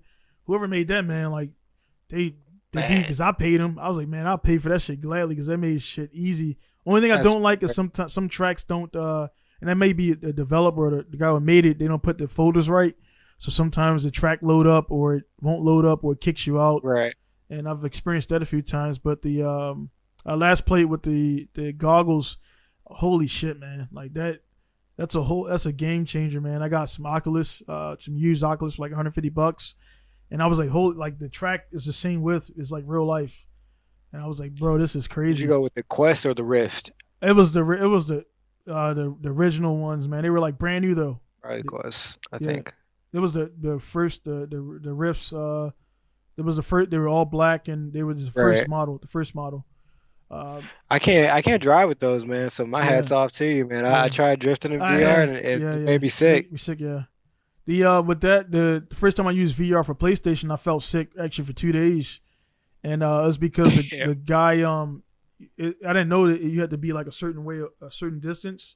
So if you're up on it, it really fucks it. The image it keeps popping and it keeps resizing. And I was on first time I used it was on of all places Nürburgring, which is up and down, left and right. I was like, I when I got on the back straight, I was like, dude, I'm done, dude. I took the shit off, and I felt like shit for 2 days, man. Like no shit, physically sick for 2 days. And I was like, this shit's crazy. And then I got my setup and I'm like 6 feet away. So now it doesn't pop. So the distance thing is real. You gotta be at least 7-8 feet away from it, or it would definitely it just messes, the timing is off. So. And I think setup definitely had a lot to do with it because it was when my buddy like first got his VR setup. So I'm sure he, you know, as you know, with his computer stuff. Yeah, dude, that's There's a lot of stuff to dial in, man. Yeah. And I'm a computer guy, man. I'm like, bro, it's like, man, this is why a lot of people don't play it because it's like it's so much setup time. You can have the wheel and everything, and if your settings are off, it's just it ruins the whole experience. So you see the guys are really killing it. They got the dialed in setups before they can start practicing, and they do all that stuff, man. So it's just it's crazy, man. So it's taking off here. Corona. I was kind of like throwing shade at people because I was doing sim shit since like 2000, like fucking 2000, probably before that. The wheel stuff. You said R Factor and stuff. I was like, you've been in it for a minute. Yeah, I knew what it was, but I was never really. I didn't get into Sims until 2000 and actually right after my accident was whenever I bought my first. Like, because I couldn't drive in real life because I wasn't used to the one arm thing, so I just literally bought a wheel. I bought like Forza 7 and Forza Horizon, and just literally just drove every day because I wasn't even going to work at that time. Like like I said, dealing with surgeries and all kind of stuff. So I literally just put hours and hours just literally just driving on Forza just, to get used to it. And then finally, I was like, man, I'm going to try to drift my real car. So, it was raining one day. Rain, natural drift lubricant. So I, just powered over a couple times, did a couple clutch kicks, and I was like, man, I think I still got it. Yeah. And I'm like, I'm gonna get back into drifting. I'm gonna build another car. So I was like, I can either build my G35 or I was gonna buy my brother's Cage 350Z. He was still on the fence about selling it, so I was just like, you know what? I'm just gonna go all in, man. I'm gonna daily it and I'm gonna drift it. So that's what I've been doing. That's what I've been doing, man. I've been dailing it, drifting it, and everything, man. It's been a good car.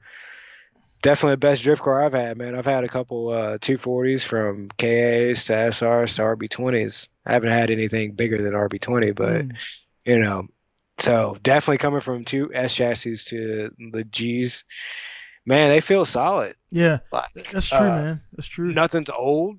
Yeah. First of all. Because when I had the 240, all the suspension parts were like fucking old and like some old fucking TNs from shipment from Japan. Yeah. You know what I mean? Like they were like one of them was seized. It was at an uneven height. Yeah. So like just going from like things like that to like like I said, I'm in a position now to where I can buy like quality parts. Yeah. So like my car has all the parts that I buy are new. It has an FDF angle kit. Like I don't have just like the the bottom stuff that I normally got, and it's different, man. It's different. Yeah, that's definitely a dope. Is a point where most people don't reach in a car thing because they quit by that time. They just and I think it's probably more prevalent now with some of the younger guys, man. I'm talking about 21, 22, 23-year-olds, and they think so much social media, like again, this is like the duels of the social media shit, where it's good to connect like we're doing right now, but then they see like all these other guys doing it, and they don't realize like you look at a guy like Ryan Littoral, everybody's getting a shit about the RB stuff and everything, and they don't realize, man, he's been in the game for a little bit and everything, and they just think like he looks young. But he's been he ain't no rookie. He's definitely been around. He's been around, man. Like they don't. The thing is, they don't remember his black S14 that he was all up around and doing all that shit with, that he qualified with, that he was killing with, and that was RB2. It was like, shit happens, shit breaks. A lot of guys keep shit on the wraps. They don't even talk about stuff when it breaks, and there's a couple V18s out there too that constantly blow them. And so everything's gonna blow, man. That's F1. I break it down like this: F1 blows engines. They got the most fucking technology and most development into these engines, and they break and they blow up. So if F1 is blowing engines, dude, what do you think's gonna happen to your B18 turbo? It's gonna blow. It's gonna blow. We're pushing these things way more than they were ever designed to do, honestly, from the factory. Like, I'm sorry, RB, 26s, 2JZs, whatever, they're God motors and what have you, but they were built for what they were built for. And you guys all want to push 1,000 horsepower off the rip. So you're gonna probably blow it up. Yeah, shit. If you Daigo, it's been noted, they don't even post when they. That's one thing Japanese don't do is different from us.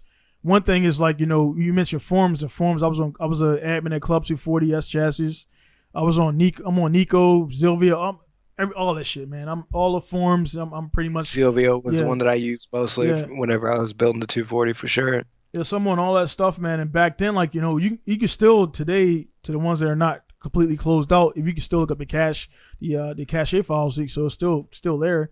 But you can look and see builds and stuff and how people do. Japan, they don't do that. They got these little message boards, but they're like cumbersome. They're old.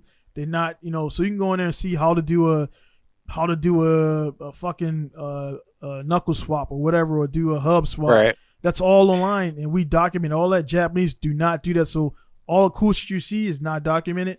And even with the social media, they don't really,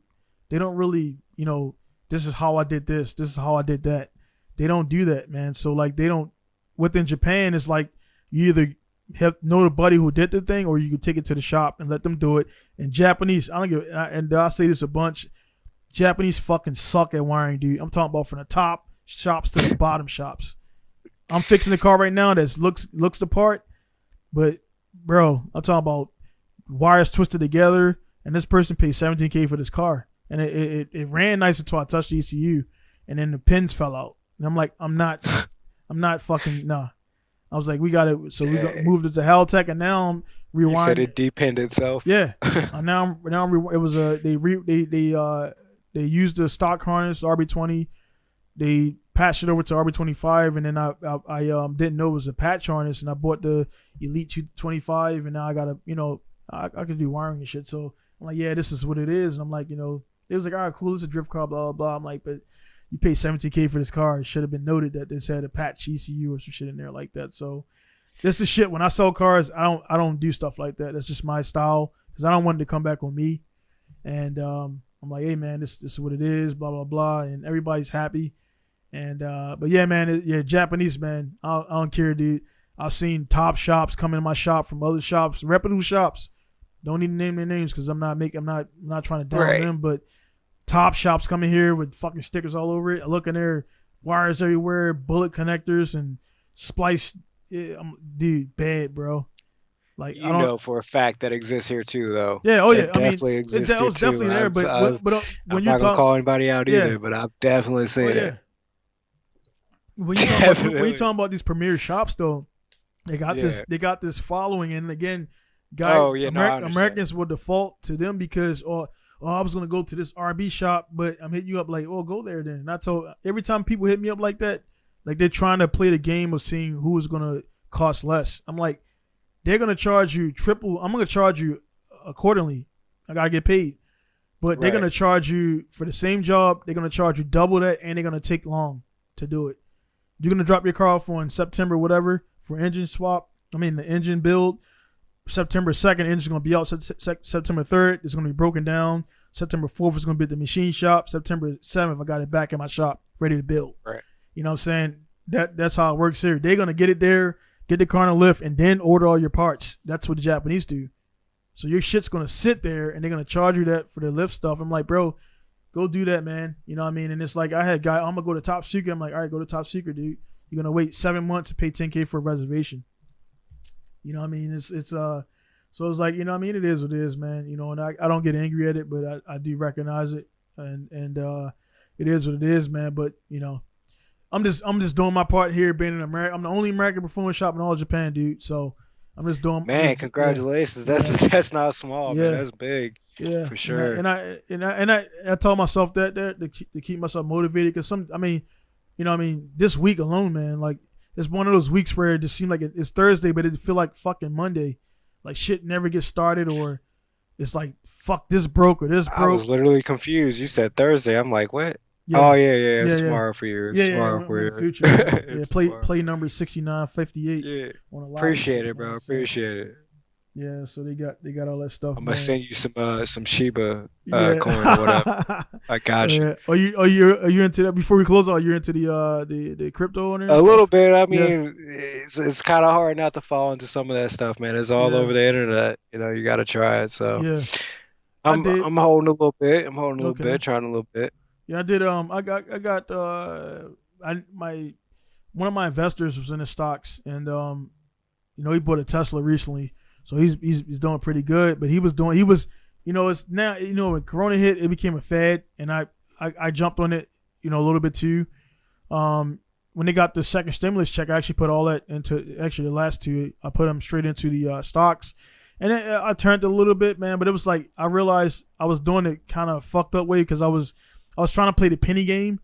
And then I talked to a few investors, like, bro, he's like, dude, the way to make real money in the stocks, you got to put real money in. You got to put $20K on Tesla to make a, to see that. If you put, just the one share on it, you're not going to see shit, man.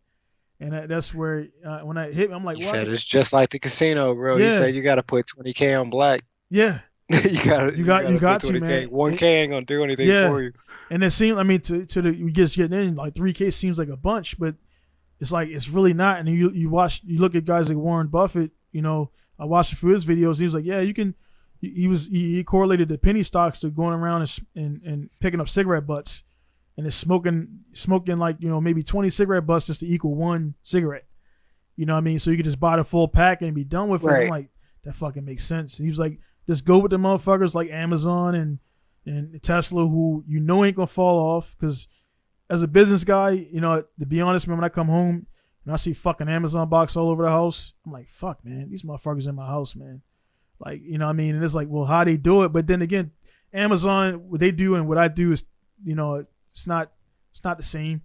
What I mean? They're not building cars, but they just, I mean, honestly, I could go on my phone right now, look up something, and then slide left, and I buy it. And it's like, they just fucking mastered it, bro. It's so easy to buy shit. I'm addicted to Amazon Prime. Bro, I can't even lie. It makes total sense. I buy. So, for example, my guy's like, dude, you being a business guy, and I felt dumb because I didn't think about it. I would go and buy like maybe 15 cans of brake clean every other week, right? And he's like, dude, just bought a fucking 50 case for like $30. I'm like, that's a thing? And he said, I'm like, no. So since then, I buy the 50 case of brake clean and shit for like $30. Right. And I'm done with it. And I mean, I got brake clean for pretty much a month, unless I'm working on a dirty ass transmission, which takes 17 cans to clean out. I was about to say 50 cans in a month, bro. You dealing with some stuff over there. I got pictures of it, man. Like, it's just, you see the transmission before I start them, they be black with, man. See, and that's why I love just the newer chassis drift cars. It's just that I like seeing underneath my car and seeing underneath some of these just S chassis and stuff. It's just like, man, I don't think I ever want to go back to any of that. But it's true, man. Like crunched up frame rails. Yeah. Everything's leaking. Yeah. You definitely got to get new. Like I said, I had this G35 for about a year, and I got it from a guy for $300 because the guy was it wasn't nothing wrong with it. It had a check engine light for O2 sensor, but he wanted to get another car over here. The guys could only have one car at a time registered. So he sold it to me. I was like, I'll take it, whatever. I worked on it before, and it has a little bit of damage. I'm like, fucking drift this shit anyway, so I can put an over finish on it. So I was like, man, I'm gonna go and because I actually never. That'll be the newest car. Let me think. 2000. Yeah, that'll be if I drift that car when I'm gonna drift it. That'll be the newest car I've actually drifted. That G35. So I'm trying to think, man. Yeah. Well, if you do end up, man, messing with that car, planning on building, man, definitely hit me up, man. I'll try to help out in any way I can, at least. Actually, I do got a question for you on the air, man. Because like for the sure. Because I mean, the thing about that shit, man. Thanks for offering it. Number one, thing with all this stuff, so everything's online. But since I'm going, it's a G35, the VQ 35. I know one thing. Like, how did you disable your traction and stuff? And yours is automatic now or manual? Mine's manual. Original factory manual or it's always been manual. I didn't do that, so I got it. So pretty much, I looked up. What I looked up is some guys they'll do it in the engine bay, or they'll just pull the ABS and just pull a traction fuse or whatever. Because I know I got to disable that because I know it'll kill the it's drive-by wire and shit. So it'll There's mixed things about that, like the whole ABS kill. To be honest with you, and mine isn't disconnected right now. I still have ABS. My traction control is disabled and stability control is fully disabled under the center console. Okay. Like right behind the e-brake and everything, there's a box that says Bosch on it. Okay. And that's the yaw sensor. Gotcha. And the yaw sensor is what's responsible for all of the like traction control and all that. Because basically, even if you turn the traction control button off, it's still only like 40% or something along those lines, like off. It's still going to cut power. It's still going to do all that. But yeah, once you unplug that, literally been drifting my car for the past 3 years now. Okay. And it's fine. So what color? What is it, like yellow, blue, or something like that, or orange? I know they got like crazy colors on it. Like for example, airbag is always a yellow. The yellow connectors and everything. You said it's right behind the e-brake? I can send you something on Facebook like whenever you add me or whatever. But yeah, it's literally like you pop up the center console and you're literally going to see it. It's right there. Gotcha. It's like next to all of the like seatbelt plugs and all that stuff. It says Bosch on it. It's the only thing right there that says Bosch. And you literally just unplug it. What some people do, there is a wire there that you can cut and like basically splice in a switch so that you can still have traction control if you really want. If like your girlfriend drives your car or whatever, you can have that. But I just unplugged mine. I'm actually, as soon as we get done here, I'm gonna go down there and do it. I'm gonna go down there and go. It's literally you just literally pop off that cover. I think it's probably 2 screws if the car has never been worked on the on the back in the back seats, Yeah. a screw on either side of the console, then it just pops up. Yeah. And then I'll it's check that out. literally, it says Bosch, and that's the yaw sensor plug for it. The only other thing I gotta check out, because I know is like his the car is manual. I mean it's automatic. So I know a lot of times back in the day we do the manual swaps, you leave the automatic ECU in there. So I know sometimes some guys will prefer the automatic one because it's a little bit more aggressive because they got to spin a torque converter. So I noticed automatic because I do a lot of tuning as well. And automatic variants are generally more aggressive, a little bit more. They idle fucking high too when you do the swap because it's looking for that torque converter and all the other shit that's driving. So I'll check that out now because you say yours is manual, so you didn't go through all that stuff. Yeah, I mean I know that especially from back in like the 240 days, a lot of the manual guys were running auto ECUs. Yeah, I don't think that's really a thing with the G's and Z's just because of all the like basically, the ECU has to talk to the body control module and talk to, et cetera, whatever. And also like the Nissan anti-theft system, the NATs. You can get that tuned out with UpRev if you go that route. Otherwise, you can go, I already messaged those guys, man, and I'm actually. Oh, have you? Yeah, I messaged them and that's why I was like, man, fuck them. I was gonna pretty much take the whole setup from the stager and put it in there, but then the ECU, they were saying like on their website, I think it said the 2003 or something like that they don't do. Mm-hmm. And I looked it up and it actually looks just like the ECU, looks just like, which is weird looking as fuck. It looks just like the one, I guess there's a G35 they say they don't support. Right. And so I hit them up and I was like, man, I just got the fucking G35. I got the key, so I don't need. It's already there. It starts up and shit. So, but the NATs doesn't affect the transmission stuff though, does it or not? It's just the engine starting. That I don't think so. I think it just affects the engine starting. Okay. Yeah. So so the manual. I'm actually probably next week after I get some money on the books and everything. I'll probably do that, which will take like a fucking day to take the transmission and pedal out and swap that over and everything and because it's just been chilling there, man. This needs whatever, man. So I'll probably throw a Haltech at it just to, for whatever, because I get a good deal on those. I'm a dealer for Haltech marketing. But yeah, man, it's crazy, man. Like definitely the new car that you nailed it, man. The new car shit. It's like holding on to those relics is cool, but like you mentioned, man, you go to do a S13 rear subframe and like the fucking bolts are rusted, the bolt snaps off. Yeah, everything's gonna snap. It's dude, I like farm builds and shit. It's like I did one. I saved one car, and I was like, "I'm done, dude. That's so smelly ass fuel, and everything is rotted out." And I'm like, "You got rat's nests in the fuse box." And I'm like, "Fuck this, man." Like and that's pretty common out there in terms of like people leaving cars in fields and whatnot. It's big. I got Yoshioka's old FD car, and I want to get. There's JGTC cars that are sitting in farm fields, but they won't sell them. And I understand that because if somebody walks into my yard, I'm like, hey, man, I want to buy this. And this is my, nah, it's not for sale until I'm ready to sell it. So I get that, but I'm like, dude, like, I'm talking about all the badass cars you've seen in the 90s and early 2000s are just sitting in farm fields right now. That's depressing, man. Yeah. Or in the shop with a bunch of dust. If you go to Ibisu, all the cars you've seen from all the options, they're in a one parking lot just sitting there. And they start up and shit, though.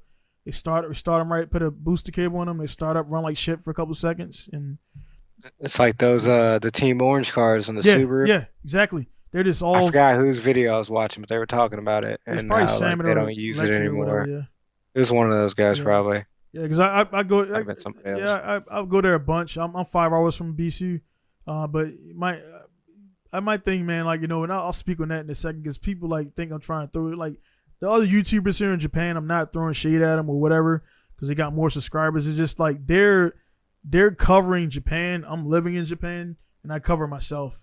I don't go to Daiko Futo and like my guy Charles put up last week. Everybody's going. They're shooting the same shit, and it's like dude, come on. Like it's kind of like they're culture vulturing and shit. You know what I'm saying? Right. And they're not adding to it. And I'm like, again, remember I said I'm an American guy here. None of those guys hit me up because they all want to be seen as the number one gaijin.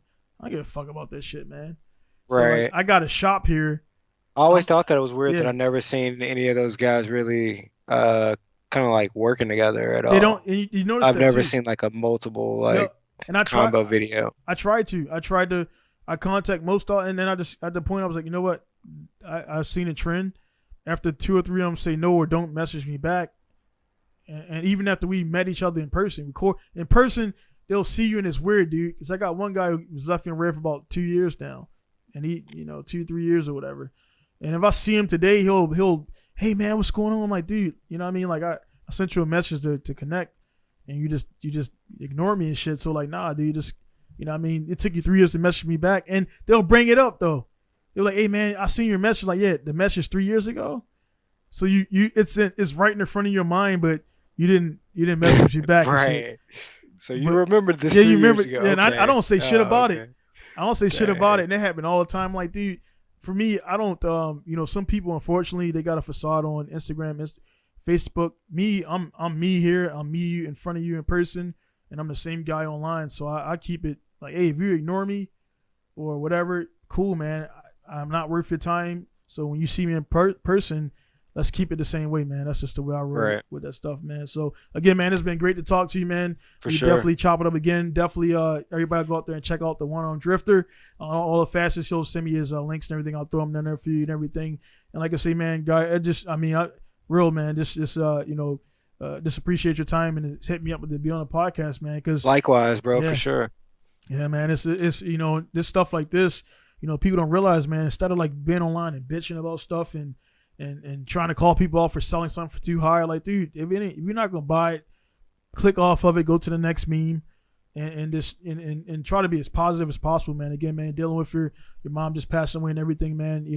I wouldn't, honestly, if you didn't bring it up, man, I wouldn't even known it, because like you're to me, you seem like you're in relatively good spirits, and it's I haven't lost a parent yet, man. So it's like, you don't know how that's gonna feel until it happens. Right. And grandparents, it's kind of, while you're sad, they're your grandparents, they're your mom and dad's parents, but they're not your. So it's a disconnect, right? A little bit, man. Man, I just take happiness in knowing that she ain't in pain no more, man. She was dealing with cancer, so like I literally seen her in some pretty rough situations. So like, just to know that like she ain't suffering no more. It was horrible, man. She told me like, a little while before she passed, that she didn't want to deal with it no more. She don't want to do it no more. And I was like, man, she was just like, I'm ready. And I was just like, man, it's hard to hear your mom say, but at the same time, it's like, yeah, I mean, I don't want her in pain either. Like I don't know, it's hard. Yeah, man. Yeah, man. That's just and that every time I talk to people about stuff like this, man, I'll always, my mom, like, we hit up on Facebook and say, just check in. She has knee surgeries, being it's like, it's one of those things, man. It seems like being from the inner city is like your hustle, and then like the shit you eat is like all that shit catches up with people about 45, 50.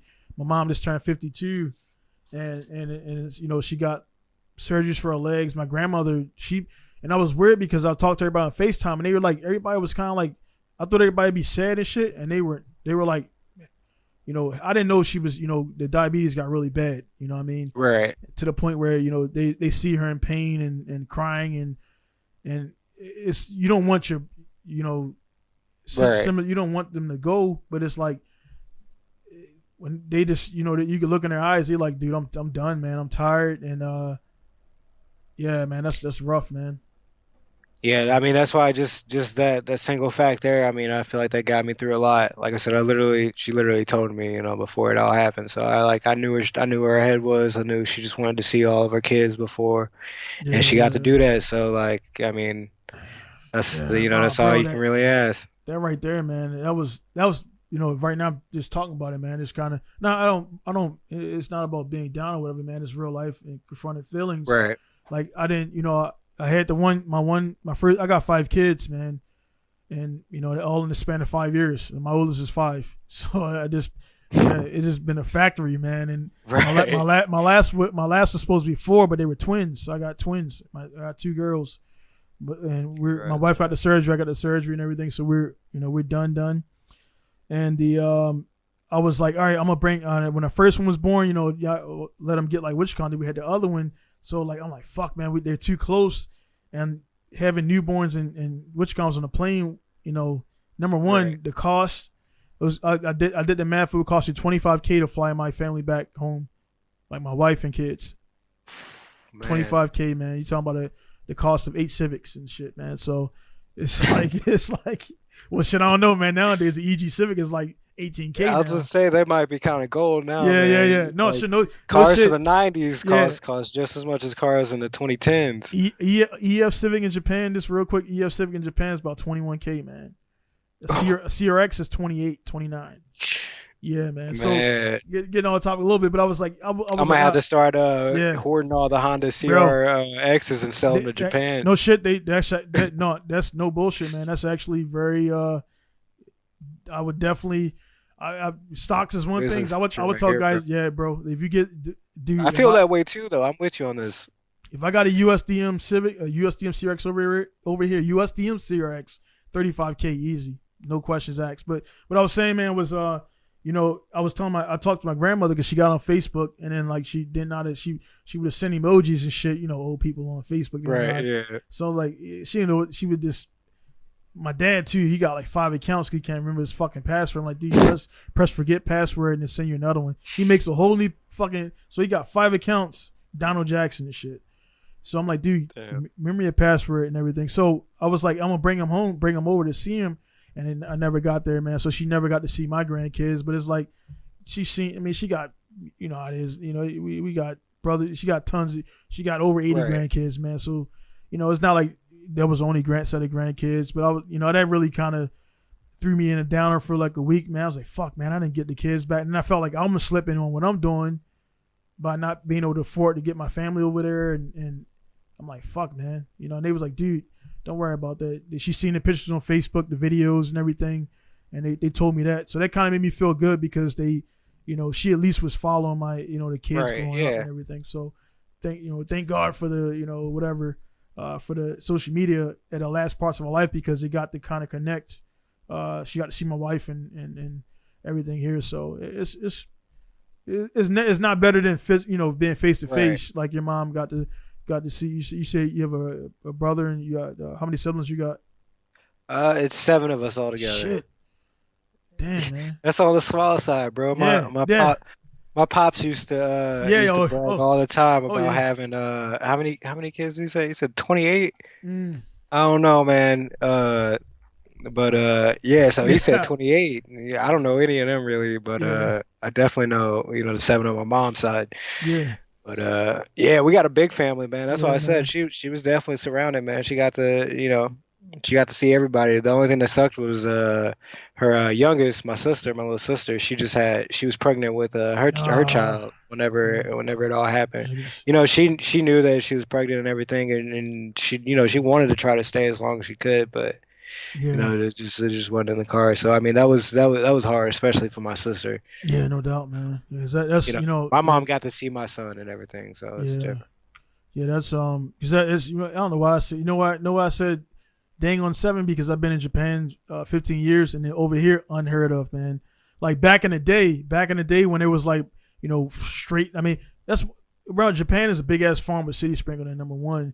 So back in the day when there was no cities and shit, like they really like kids actually before the war, what was it, man? After the fucking which I was just in Hiroshima actually 3 weeks ago. It was kind of weird to be there.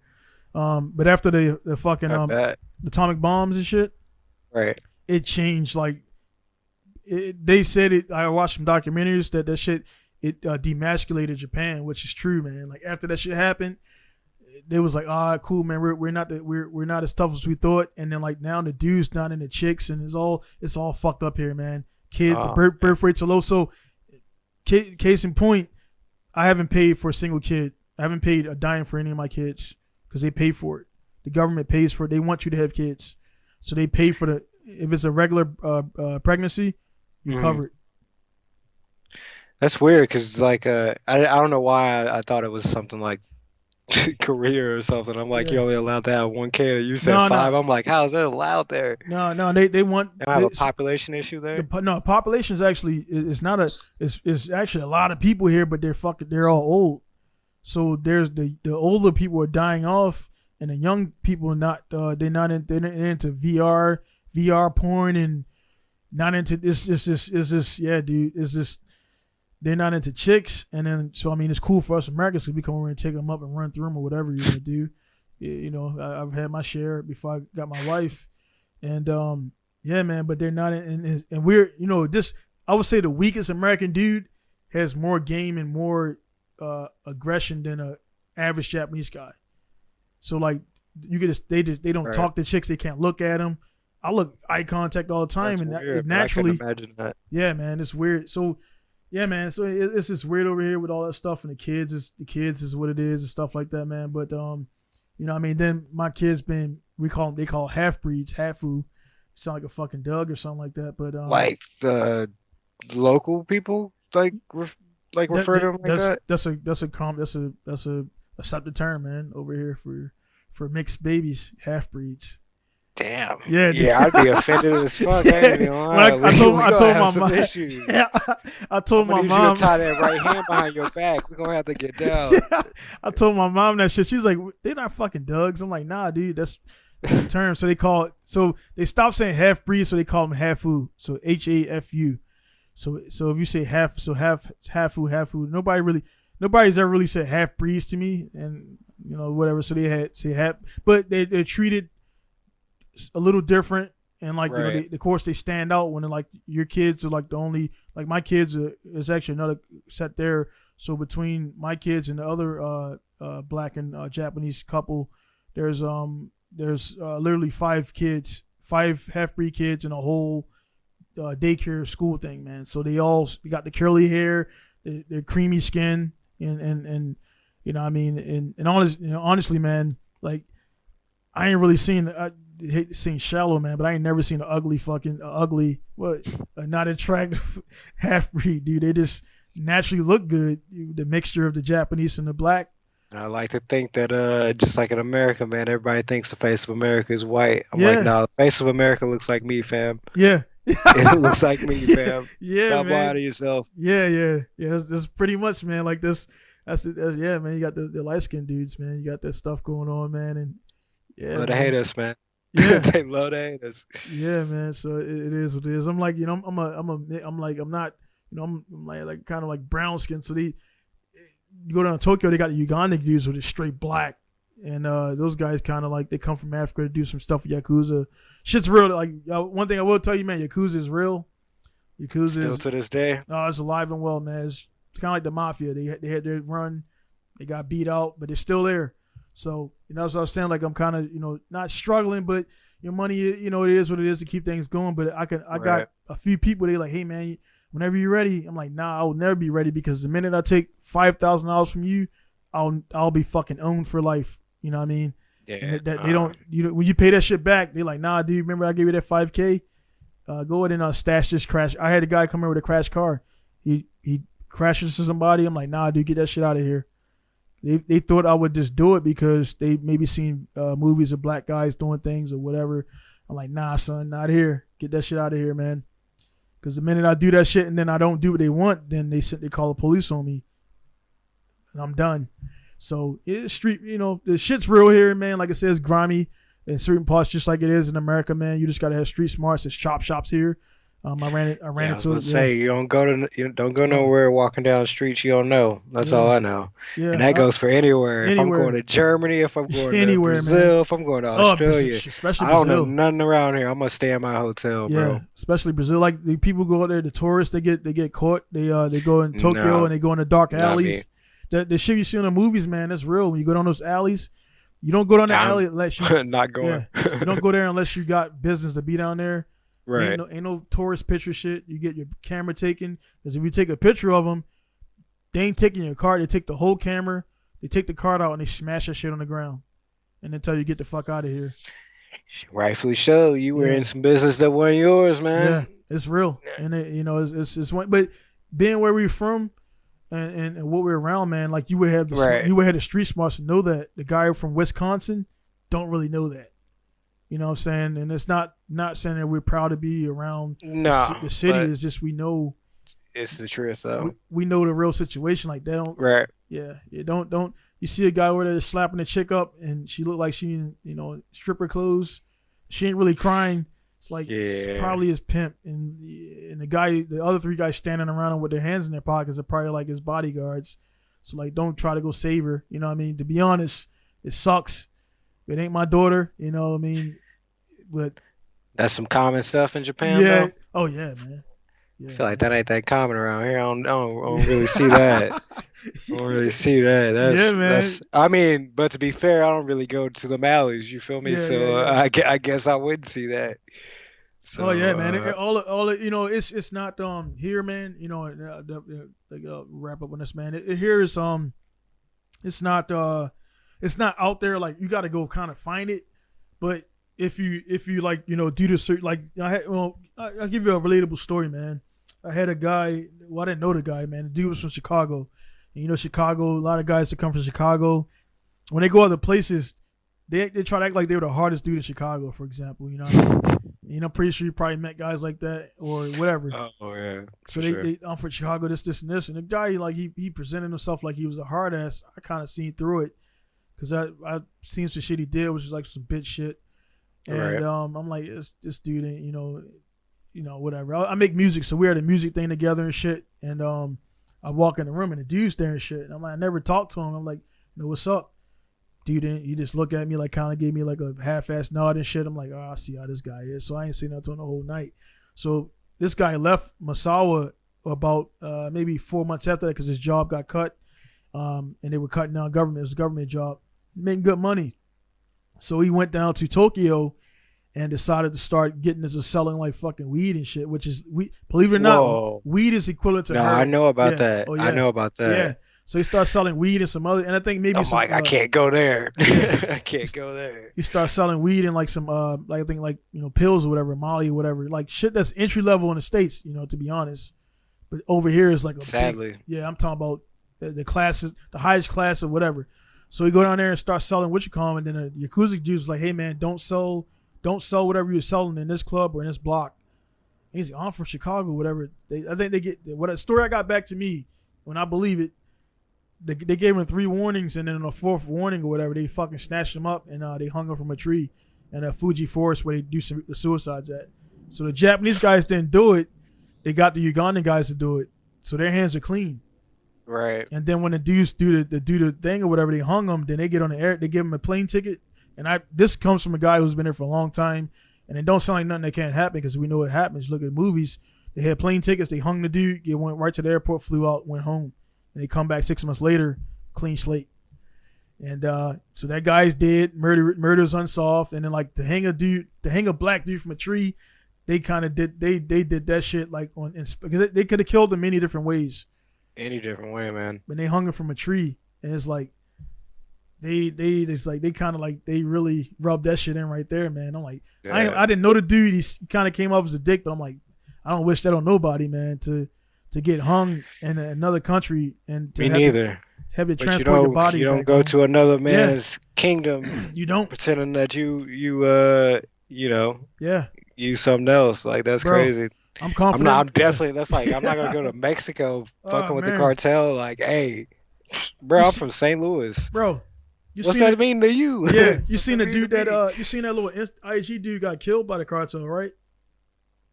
No, I don't follow a lot of. Yeah, I mean, I don't. I just because it was on the thing, man, and it was actually no. I watch a lot of podcasts, a lot of comedy podcasts.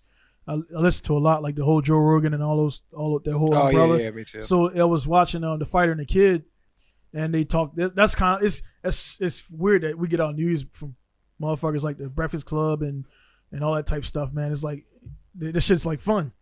So yeah, they were talking about it, and the dude was they were talking about it because the whole Tekashi 6ix9ine shit, where he snitched on everybody and did all that stuff, blah blah blah. Right.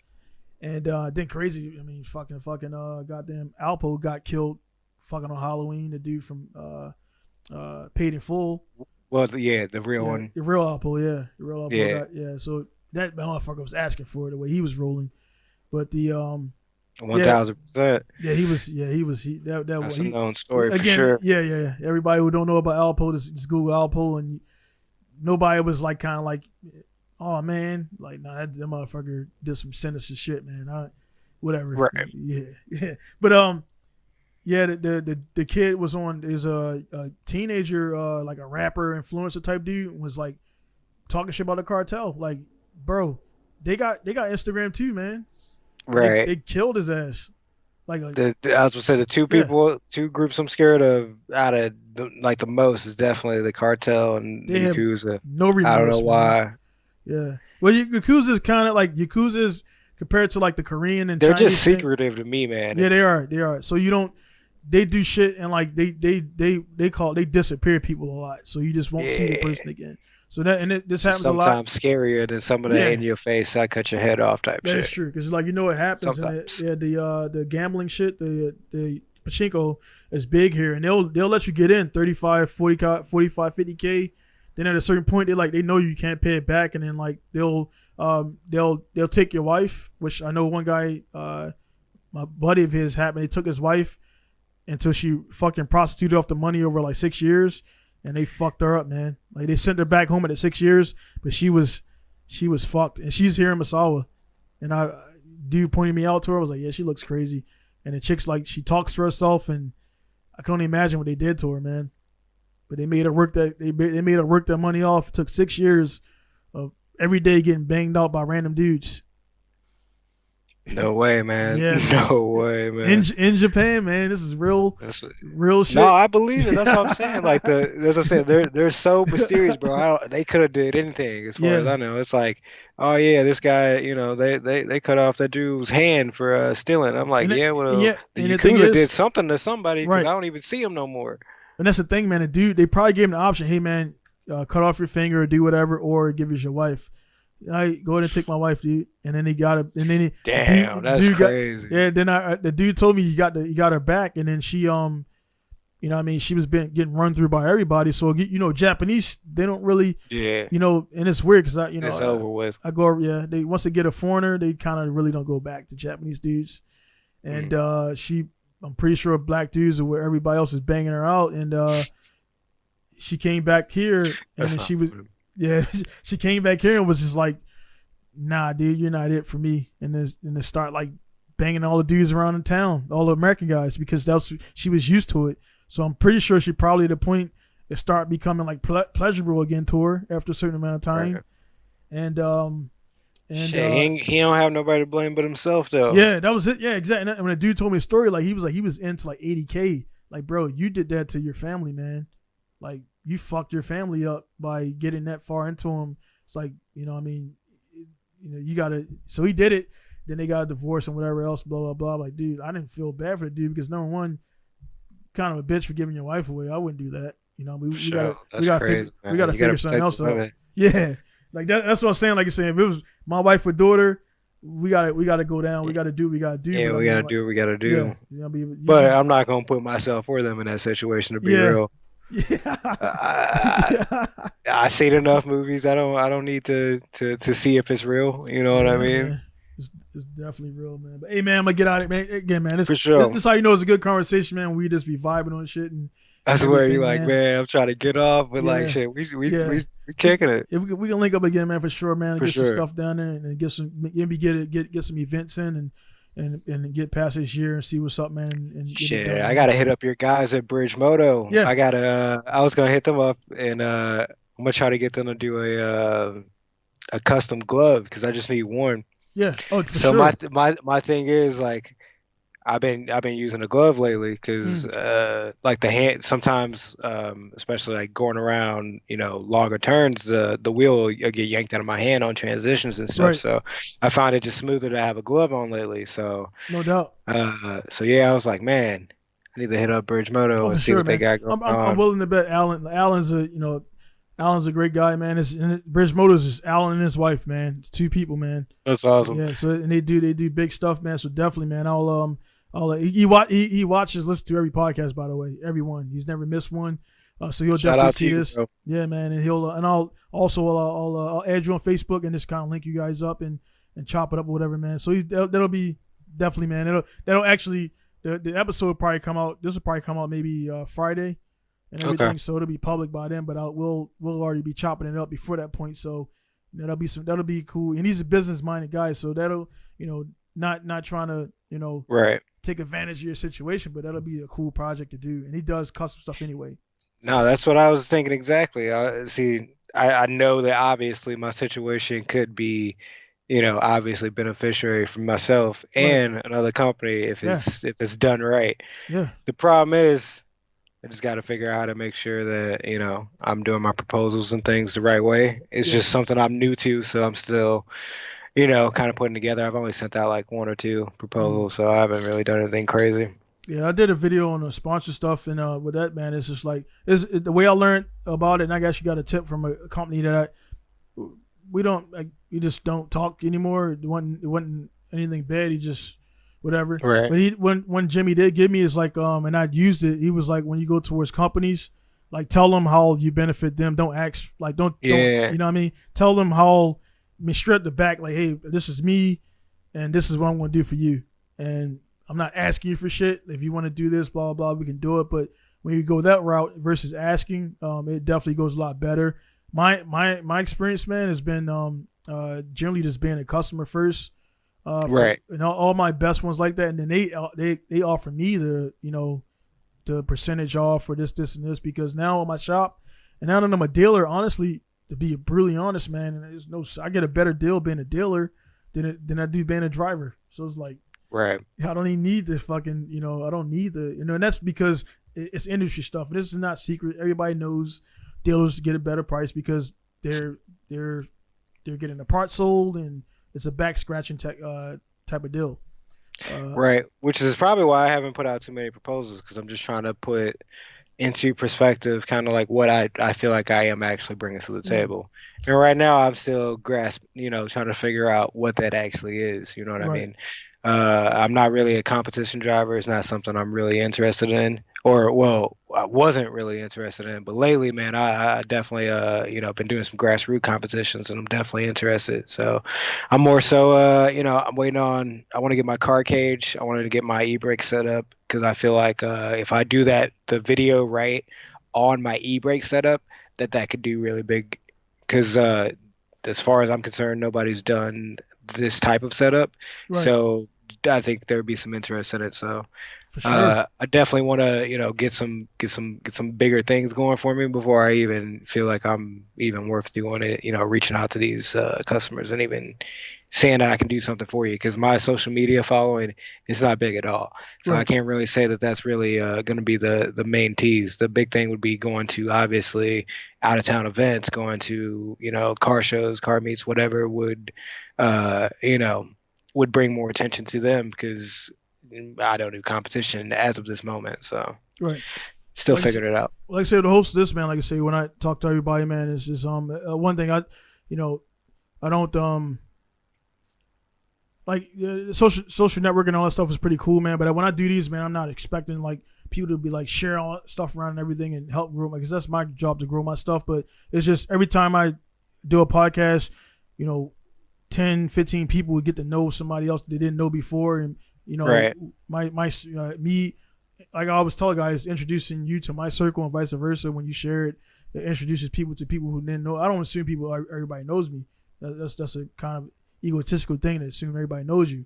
And there's Michael Jordan, Michael Jackson, and a few guys in the world where everybody knows who they are. But there's only a handful of people like that in the world. Everybody else they're the man in their domain, but outside of that, nobody knows who you are. So hopefully that happens, man. Your YouTube stuff, like I say, just give me all links. I'll link that up, man. Definitely for sure. For the YouTube, man, you got your situation is really special, because there's not a lot of guys out there who are doing, who have disabilities or whatever, who are actively doing things or making it happen. So right. That's a whole demographic of people out there that's waiting to be motivated, man. So you definitely got something there, and I would definitely go. It's definitely.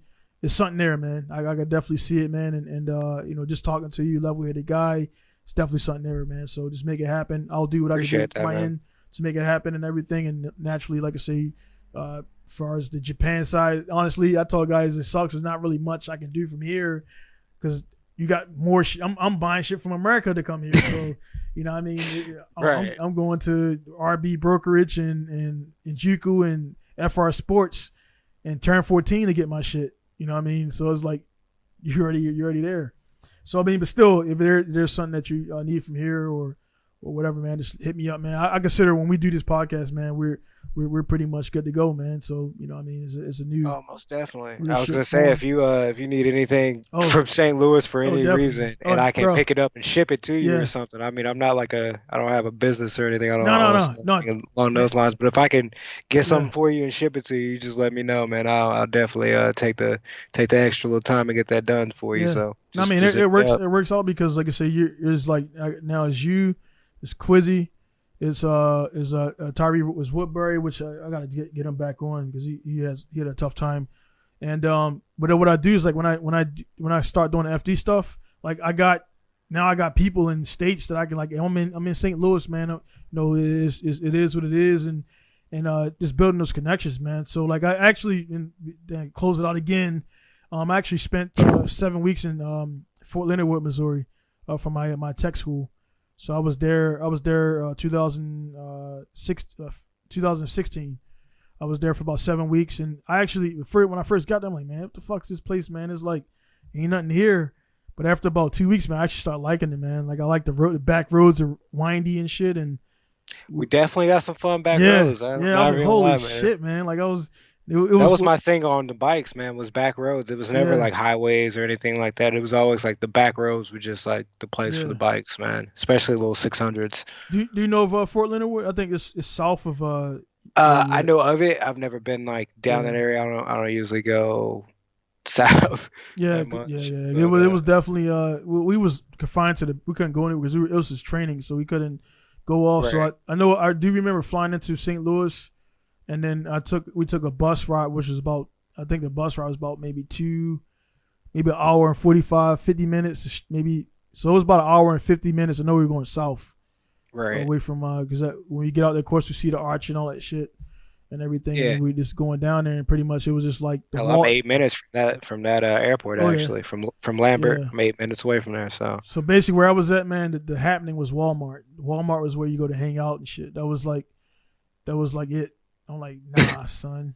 Like, we gotta get out of here. Well, I was about to say, whenever you do come back, man, you're gonna have to hang out in the city. Oh, yeah. We'll definitely find some things for you to get into. Some safe things, bro. We don't go into sketchy things around here. I already survived Baltimore and Iraq, man. I was gonna say Baltimore just as bad, bro. So you already know we're not in that scene though. I'm trying to do car stuff, man. Yeah, no doubt, man. But again, man, Andrew, thanks for the time, man. Guys are there again. Man. Be sure to check out the description. Just check all the stuff again. All by the time you guys are watching this, it'll be all down the bottom and everything. And again, out there, man. Again, just like Andrew did, he hit me up right after the Zach podcast, which is 119, and this is 126, so it wasn't that far ago. And if you want to get on there, you got a story to share, man, and just link it up, man. Again, there's so many of you guys out there. Like I said in the beginning when I started this podcast back on episode 1, I'm looking to talk to all the people out there, man. You know what I mean? It's thousands of drifters out there. That's the 1,000 podcasts. And just, us getting to know each other and networking and using this social media shit for positive, upbringing shit and not always negative, tearing down shit and everything. Because it's easy as humans to get negative. Again, I'm very positive, but, not perfect. There's some times where I let negativity creep in, and you just got to push that shit out, man. And it's like, put yourself in other people's shoes. And then my thing here, man, like we said, too, in the beginning, if you're online, man, Facebook or whatever, complaining about your life. I'm like, bro, number one, you got a fucking phone in your pocket, an Android or iPhone, and you got internet connection. Your life ain't bad, dude. Your life ain't that bad. Your life was that bad, you want to have those two items right there. Then we be talking like you be out there making it happen. So if you got that shit in your pocket and you got access to internet, you can make things happen. You can meet people to change your life, change your situation. Or attempt to, I tell guys too, like I had a shitty week here. Is you want to kind of capture the world. You just gotta kind of do one day at a time, move some shit around, and don't put it off. Like I'm gonna put some shit off all summer, and I did it in a rainstorm because I kind of punished myself because I need to move these engines around and get shit done, and that was my fault. So I was outside all day in the rain, and that was my fault because I had the whole fucking summer and spring to move this shit around and to dry it, but I pushed it off. So. Don't put your shit on other people. That's not their fault, man. It's not their fault that you're behind and everything, man. So I just always like leave, and Andrew, that's just one thing I do on the end of the podcast. I always kind of leave guys on an upper note and try to motivate where I can, man. You know what I mean? I don't have everything in the world, but I mean, if I stop everything right now, I'm pretty fortunate, man. I got a good amount of shit. My family's healthy. You know what I mean? Other than trying to what I'm gonna do for work, but if I stopped everything right now, man, I got a lot of assets and I'm happy, man. I want more shit, but I think that's human nature or some shit like that. Right.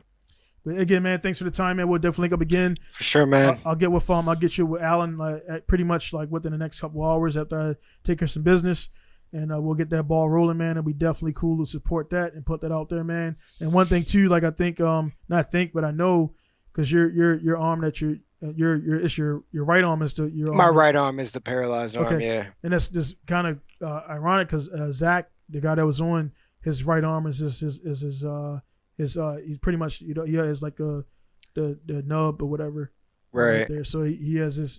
If I recall, together, man, me and him will be unstoppable. Yeah, so if he got the right and I got the left, we good. I'm trying to think. We just need somebody who doesn't have a left leg and somebody who doesn't have a right leg. We'll make a Transformer or something, or Power Rangers. My bad. All combined, man. Hey, man, good spirits, man. Good shit, man. We'll definitely chop it up, man. So just take care. Everybody out there, Donnie. It's gonna be Donnie signing up from Masala, Japan, Pinku Style, and again Andrew signing up from St. Louis, Missouri. See you guys later. Peace.